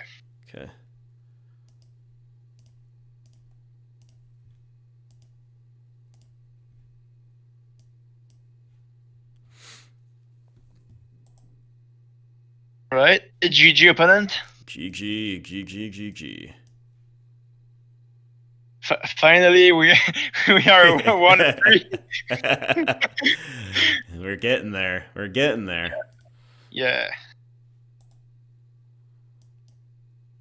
All right, they're gonna make us do this one too, huh?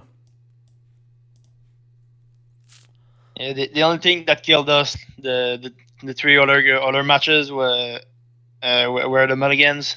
Yeah, for real. And the die roll. Pretty much, man. Yeah. It's like the emote in the Discord. GG die roll. Exactly.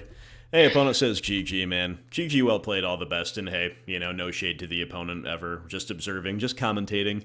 And they're well within their rights to make us play it out, especially if they think the clock is a factor. But here in game 2, they do concede once they see the loop. So no harm, no foul. And we get it. We did it. We comboed off. It's possible. It's possible to beat our very favored matchup, these red deck wins archetypes. Man, with a little bit of a better break, we could be really cruising right now, but at least we're on the board. So let's try to half cash the league in round 5. Yeah. Luris, this looks like a great keep in the blind, honestly, doesn't it? We got a little bit of everything. Yeah. So we are on the draw again. Yeah, that's been hurting us for sure. But opponent mulling deep, so if they're any kind of a fair deck, again with our hand doing a little bit of everything and keeping 7, I think we're in a great spot. But a lot of the decks that mull deep are ones just like this. It is Tron. It's Tron time. All right. It's Tron time. Let's go. It's all right. So we hope it's bad Tron. Yeah. We hope it's one of the bad Trons. There are a couple. Uh-oh. Uh-oh. All right. All right. Well, it was nice knowing us. We draw another land. We just play Heliod, right? Yeah. We play Heliod and we're ready to concede. This is like the one matchup where Auriok Champion doesn't just stall the game forever until we can get there. Yeah. Oh boy. Well, they could have some things we don't care quite so much about for payoffs, and they could also have kept Tron without payoffs, right? I mean, all those Tron players, they always have everything. So. You're not wrong. You're not wrong. They also usually mismatch their art, I think, just to tilt opponents. Obviously, these old borders are way cool. Karn the Great Creator. All right. I'm happy it's not Karn Liberated. Yeah, for now. We'll see. I mean, they can definitely they're stopping us from combo killing next turn. Liquid Metal Coating. All right, so they're going for that strategy. So we definitely need to just Coco into and out to Karn, I guess. All right. So just play a land and at their upkeep or whatever they activate with float mana and Coco. I can't Coco right now because I haven't made my land drop yet. Yeah, but at their upkeep. Yeah, they're liquid metal coating us right now, though. All right. Yeah. So I can't. Yeah, we can't Coco this turn. But yeah, sorry. No, now I understand what you're saying. On their turn, we're gonna Coco on the upkeep. Yeah. Okay. Yeah. Because of the coating. Got it. I thought you were talking about something unrelated to that, but it's directly related to that. So you're right. We do just. And we can still hit Skyclave Apparition to take the Karn. Yep, before they activate. So we gotta hope for that.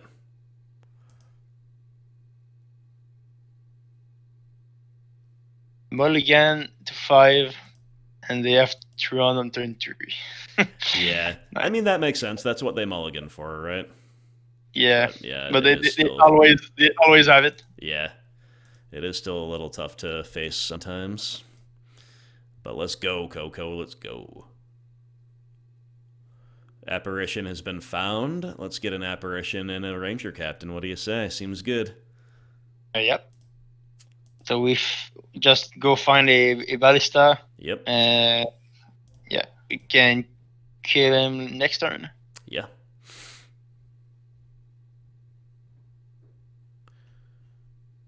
And this is only possible if they didn't hit any other threat.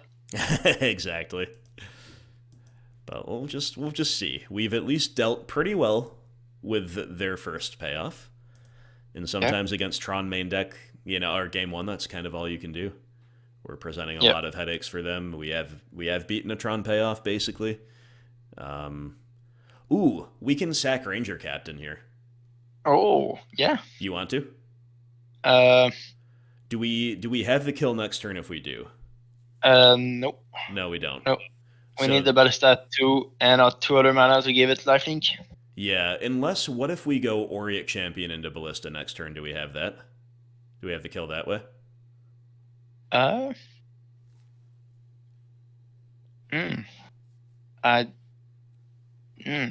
don't think so.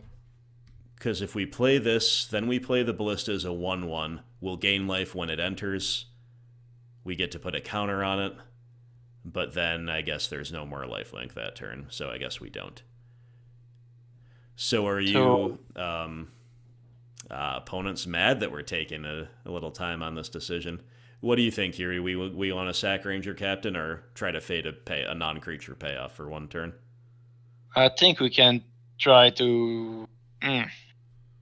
Yes, go and sack the captain. Okay.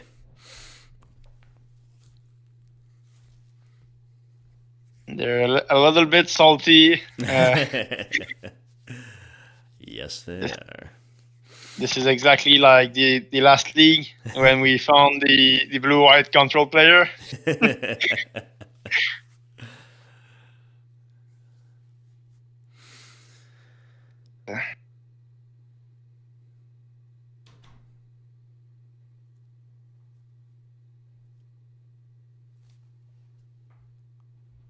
I think they're realizing that they cannot play. Yeah, I think you're exactly right.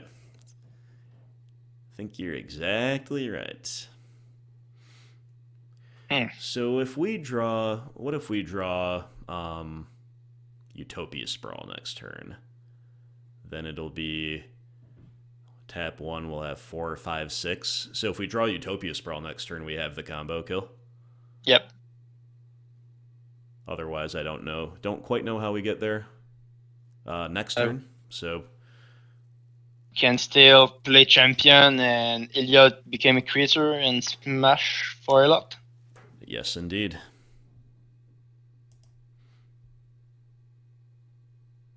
You know, now'd be a great time to write the opponent back with a similar question, because they just took a long time to realize that we took this action, and they're also tanking a lot here. I cannot play cards, but I'm not that type of guy. That's amazing. Oh, the salt continues. Oh, wow. Nice. That's a Tron player. That's all right.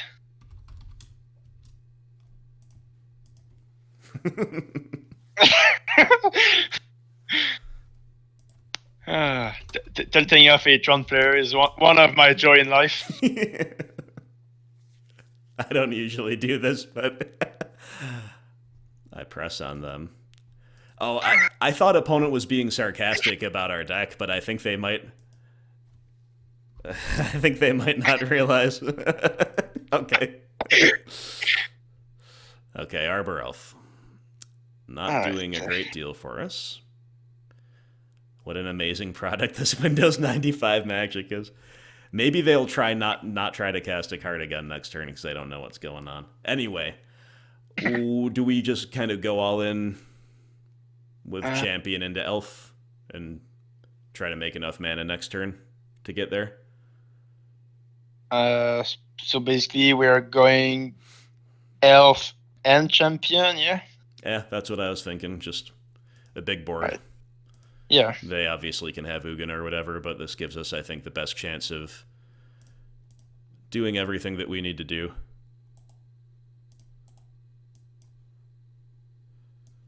And what do we want to grow here? I'm going to grow Skyclave Apparition, better at pressuring Planeswalkers, I think. I don't think it matters, though. Yeah. Sure.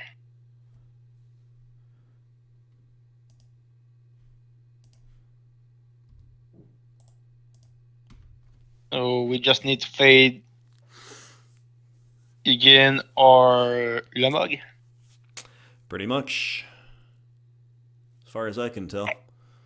Alright. Maybe also another, like, Karn and Ensnaring Bridge could get ugly.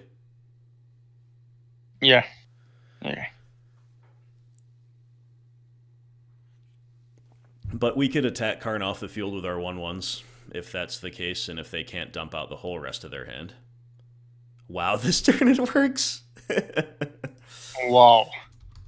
Wow.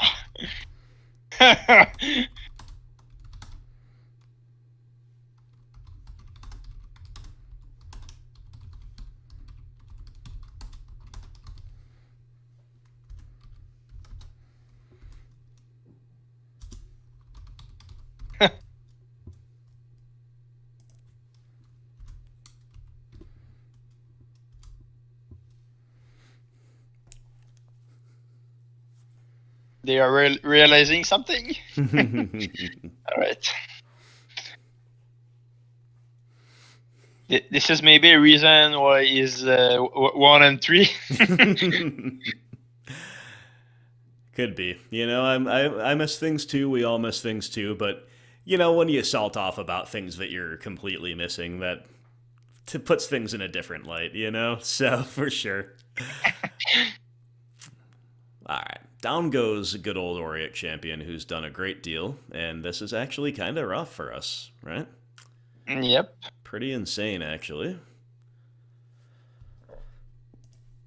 pretty rough. 4/4 Ballista, really? So they can ping everything and still block. That's gross. This is Tron for you. Yeah, for real. Yeah. Spike feeder. Okay. Yeah. This doesn't matter, right? For the infinite life, no. Okay, since it doesn't matter, we can still give lifelink here, but we're about to gain infinite life anyway, so I don't think we bother. Yeah. Okay. I don't think infinite life wins us the game against Tron. So. No, it doesn't, but I still think we should play it and make it. Yeah.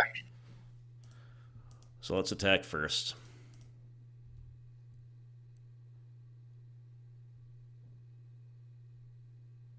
So we smash the Karn. Yep.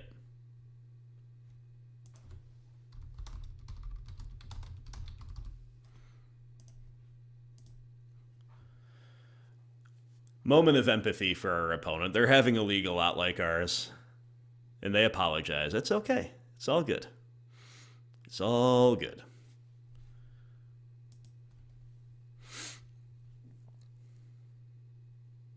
All right.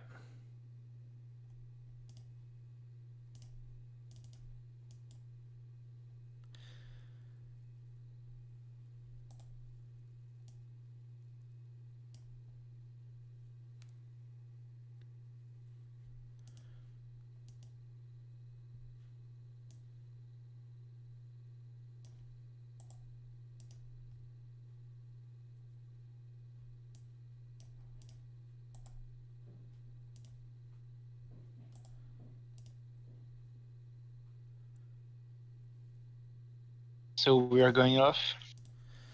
We are.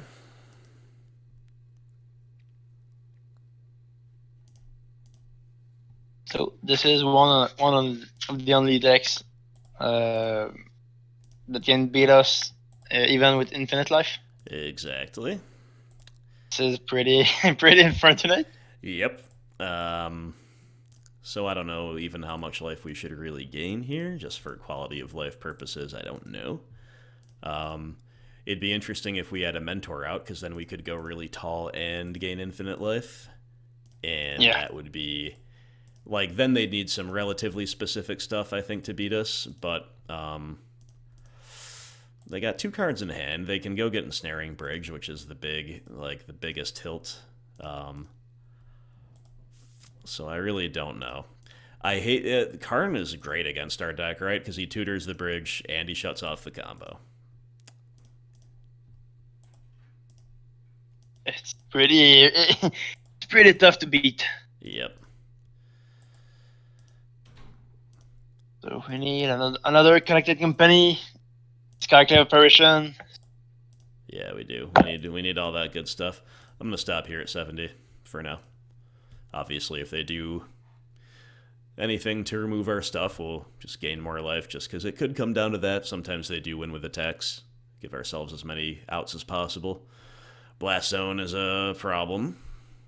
Yeah. That's a problem. Let's see what they're going to go tutor here. 1, 2, 3, 4, 5, 6, 7, 8, 9, 10, 11, 12, 13 mana. Sundering Titan, probably. It's not a bad call at all. But they do just go get the bridge. This makes sense if they can, of course, dump their hand or otherwise protect their Karn.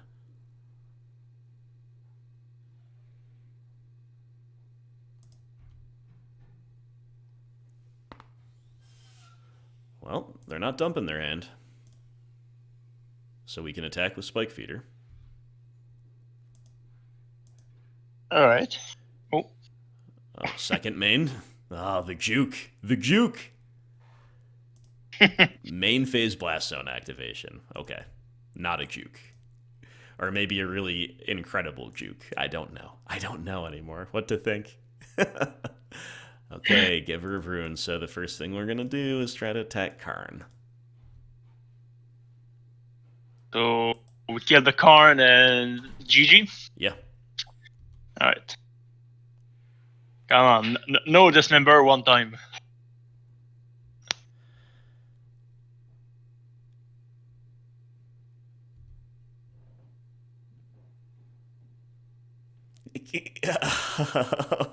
Okay. Just let it resolve, right? Yep. I don't know what's happening here. Turning our spike feeder brown. Got us. Okay. So I guess it's good old Walking Ballista time, right? Can still beat us with. Okay. Yeah, you can still beat us with a dismember. We did it. All right. Okay, we'll take it. Okay, I need to somehow put this brown spike feeder on the thumbnail. I can't even zoom in on it right now. Oh, it's green when you zoom in on it. Brown spike feeder OP winning us that game. Just as a gray ogre, not even with the infinite life. This league is a trip. Okay, we got damping spheres. I think that's it, right? Maybe Path to Exile is not that bad. Why is that? Just to beat Ulamog, Wormcoil, and maybe ramp our own stuff? Yeah. Okay, we'll consider it. What do you think about cutting most spike feeders here? Yeah, I think we have to. Yeah. It does literally nothing in the matchup. Auriok Champion's very bad too, so yeah, I guess we have room for Path. Or cutting the Auriok Champion is better than Spike Feeder. But with Spike Feeder, we can go infinitely big with Mentor. Yeah, but Auriok Champion is a better self-path target. So I think we should maybe cut a few of each. What if we cut like 3 Champion and 2 Feeder and play this? Does that sound good to you? Yeah. Okay. It's a classic Grimflayer MTG hedge. I hope you accept. What about Giant Killer? It's pretty bad. Yeah. But a lot of our other cards are pretty bad. Maybe we should play one Giant Killer. Why not? If we were against Bad Tron, yeah, could kill Top Notzer. It'd be yeah, definitely against Bad Tron. All right, LP will mull, but I think we have to as well. Yeah. All right, we got Utopia Sprawls and a Damping Sphere, so I think think we're keeping the one lander, right? Yes, sir. Try to draw a lander too. I think I might bottom path here because it's just a pretty bad card overall. Yeah. Either that or feeder, but let's bottom path.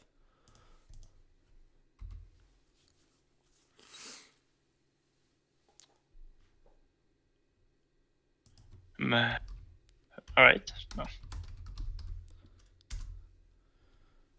Opponent keeping 6, going tower into star, saying this deck also seems like fun. And I say it's a trip, which it is. And we got a second land. Hype. Have you ever played Priest in Hearthstone? I have never played a bad game. At all. Yeah.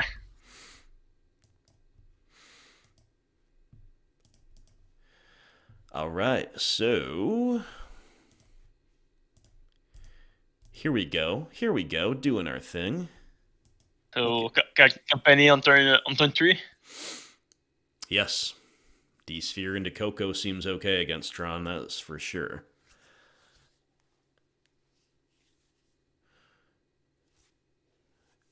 And OP is cracking their star now. I was going to say it could be good for us if they're going to like use up their green, basically, so they can't claim our sphere. But 2 things wrong with that. Number 1, they find a forest, fair enough. Number 2, they could just claim our sprawl instead, which would definitely be interesting. But in any case, we just kind of see them going really slow here, basically, which is fine with us. We got another spike feeder, pretty bad one. But Gregor for the win. Exactly.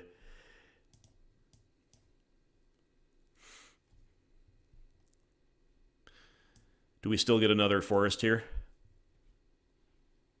I don't see why not. Yeah, me too. Just feels weird, basically, but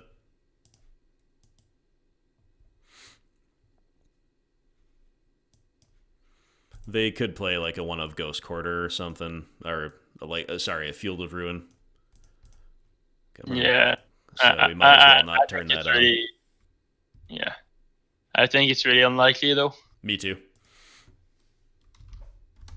Even a Ghost Quarter, the Tron deck replace it by Blazon. Yeah, sure, that makes a lot of sense. Something that really rewards them for making mana and does a lot of things they need to do more often than like GQing in the mirror or whatever it would be otherwise. So our Sphere, they're still able to double spell through it, but more importantly, we're locking out Tron until they can answer it, so that's pretty cool.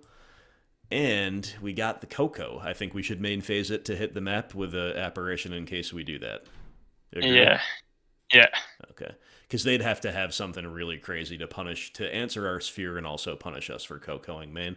They'd have to have like natural mine into claim into like a 7-drop, basically. Karn Liberated. That could punish us, but overall, I think we just cast it. Anyway, we're here to see some collecting company. That's right, man. That's right. And look at us. We got the Apparition we were talking about and a Ranger-Captain. Not bad. Not bad at all.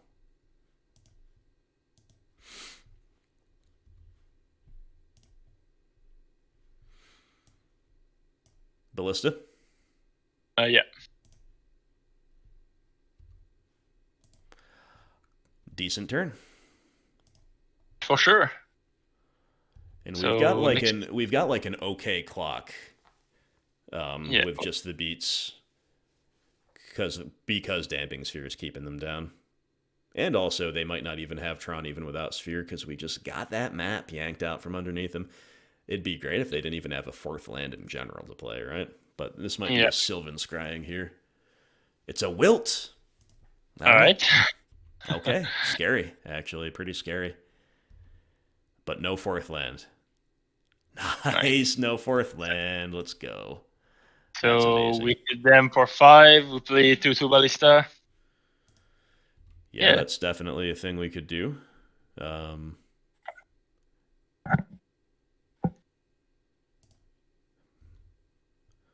Apparition. Do we want to Apparition this? Yeah.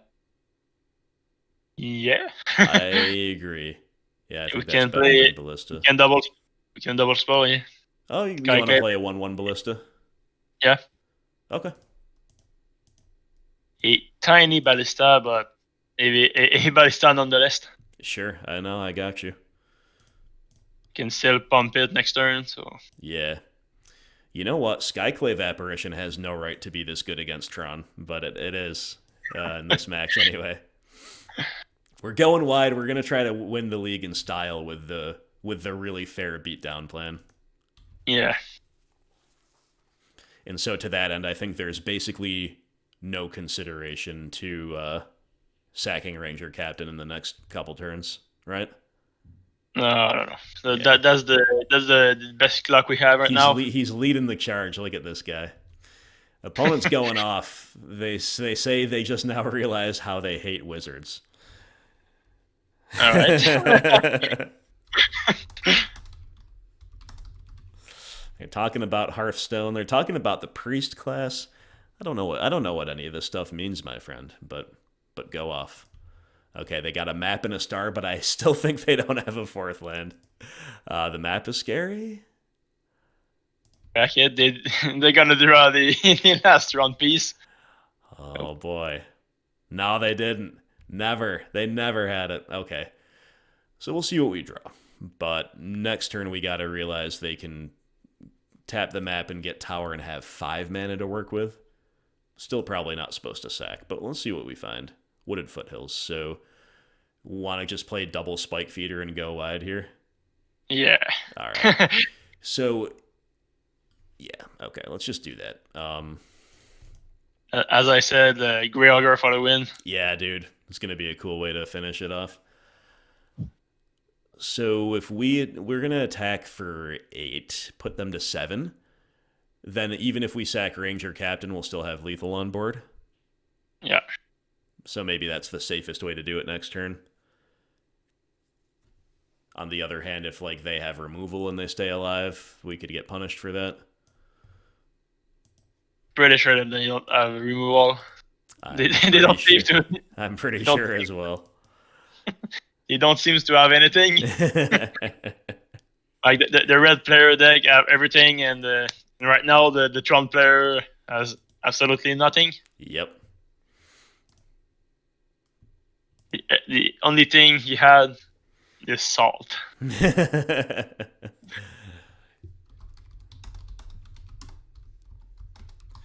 Opponent is planning to sell all their cards, and they know they should wait till the pandemic ends, but they're not going to. I'm learning so much today. All right. Let's turn them all sideways. All right, Alex, it's your executive decision for the final turn. Do we sack Ranger or do we keep him around? I think we need to put fire on the salt. So yeah, sack the captain. Love it. All right. So like that, we can say that Ranger did something in the league. Exactly. What is it like? It's a 2-for-1. He's a 3/3 beater. He's hating out the whole main phase of the opponent. It's pretty good. And even though this was a very bad league for it, and even though we're kind of joking, this card really is very good. Now, again, if they have like removal in response here, they could actually still beat us, but I don't think they do. No, it's only the red player that have everything. Exactly. Like literally everything. Everything. Like the double cosmic return. That was pretty incredible. That was insane. And, I'm sure we could have done a couple things differently, but ultimately they had to have the nuts in order to beat us. So this has been a pretty long league, so I'm actually going to start kind of doing the wrap-up now. Obviously, we'll finish it off once this game actually ends. But I think most people watching this probably, number one, already know how powerful of an archetype Heliod is. But number two can see that, like, we got some bad stumbles in the early half of the league. And also, the opponent had some pretty nut draws, I have to say. So even though it looks like we're just going to finish with a 2-3, hopefully we'll finish with a 2-3. As you said earlier, the potential is much higher, much better. I'm gonna leave a break right here in case the opponent is just timing us out or writing a manifesto in chat. So, oh no, we see the GG. Never mind. No need for a break. All right. All the best to you, Caglio. Good game, well played. All the best. Hey, we had a back and forth. We had a salty moment that came our way, or 2 or 3. But all's well that ends well. As long as the opponent actually clicks concede so we can do the wrap-up. Man, sometimes playing MTGO is very silly. Yeah, this is why I love MTG Arena. It's way simpler. Yeah, no, I hear you for sure. But I'm a boomer and I'll play MTGO forever. So there we go, Alex. Let's go straight into the wrap-up if you're able to and willing to. We have completed the league. We only 2-3, but like we said, lots of bad variants. So I think the deck overall looked great. You could see it didn't play great, but it looked great, if that makes sense. You could see the potential right there. We just didn't mulligan so bad. The opponent didn't have the perfect answers to us. Some of these red decks, they probably play 4 dedicated hate cards for us. They're finding like 3 or 4 of them in their top 12 cards, plus really functional stuff around that. What are you going to do? Against Ponza, that one was, that's a GG die roll if I've ever seen it, especially with our mulligans. And then in the second half of the league, we turn things around, right? We finally beat a red deck, and we do honestly get kind of lucky to beat Tron. We have to admit that. We got unlucky to lose the ones we lost, but we got pretty lucky to beat Tron. I don't think that's a good matchup. What about you? Yeah, no, that's one of the few decks in the top meta, that can ignore the infinite life combo. Yes, we saw that happen, right? We actually had an early infinite life combo for once, and they just didn't care, but we found the way over the line anyway. So I agree with you there. Big reason why we're playing Damping Spheres, right? We saw that there might not always be that much room for them against the red decks, and obviously we'd use them against Storm and other spell-based combo, but really they're here is an acknowledgement that Tron is a bad matchup. So hey, Alex, sorry we couldn't do better for you today, my friend, but we did have some fun times, we did have some memorable moments, and we do turn it around at the end with a 2 and 3 to partially redeem ourselves. Anything you want to say, parting words, any other cards that are maybe in your maybe board that you want to look at more after today, or whatever you want to say, man? The floor is yours. So to conclude this league, just play John. It's way better. John. Just play John. Well said. Look at this. You need this girl in your life. You need this card too, and maybe you could even play Absent if you want this card. But you need John. You need black. It's gotta. Well said. I do love the deck, but like I'm very more familiar with John, and it's way easier to play. But when Paper Magic will be on sometime in the future, when the pandemic will be over, I'm gonna try really hard this deck and try to be better with it. For sure, bro. And there's room to grow. And, honestly, I think once we're a little bit more familiar with it might actually be easier to play than Jund. I think it has a higher barrier to entry, a higher skill floor. But I think the complexity of decisions with Jund to consistently win games is probably higher than to consistently win with this deck. Because like you said, you're always one top deck away from just comboing off. So once you get your, familiarity in place, once you lay the foundations, and once you know how to execute all the different combos, maybe this is an easier deck to consistently win with than Jund. But then again, especially when it's the top deck, you got to know what your opponents are bringing to the table. And we saw that today. We were on the receiving end of some really hard hate, but we did okay. So thank you, Alex. I'm also looking forward to people being able to get back to paper. Those days are behind me. I can't really justify playing paper. I don't even have enough time to do all the things I need to do for this channel, and I don't have a local store, so I love paper, but right now I'm online only basically for the near future. But paper is really what the game is still based on. It's still the lifeblood of the game. We're hoping to get back to that soon. I don't know if I'm really that if I'm going to pick up these sticks again, unless maybe you want me to or another donor wants me to. But I'm glad that we did get to play some Heliod on the channel. I have a history of playing like the most powerful deck in the format one time, and then it gets banned shortly thereafter. So who knows? Maybe we sacrificed ourselves here. We sacrificed our time and our play points to set a Heliod ban in motion. Or maybe like a Spike Feeder ban. Not that I want your deck to get banned, but and not that this needs it, but you understand the point. So yeah, man.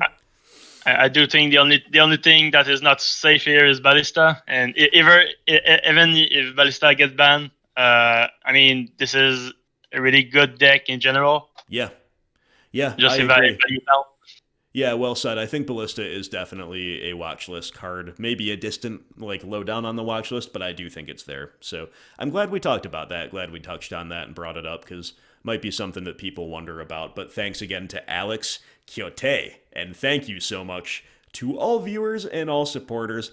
Not our greatest league of all time, but that's okay. They can't all be. And we got a Heliod league under our belt. I've played Celestia twice in the past couple weeks for the first 2 times on the channel. So, breaking new ground, I guess. And thank you for tuning in. Stay tuned for more gameplay, more theory, all the rest right here. I will talk to you guys soon. Hope everybody out there has a wonderful day.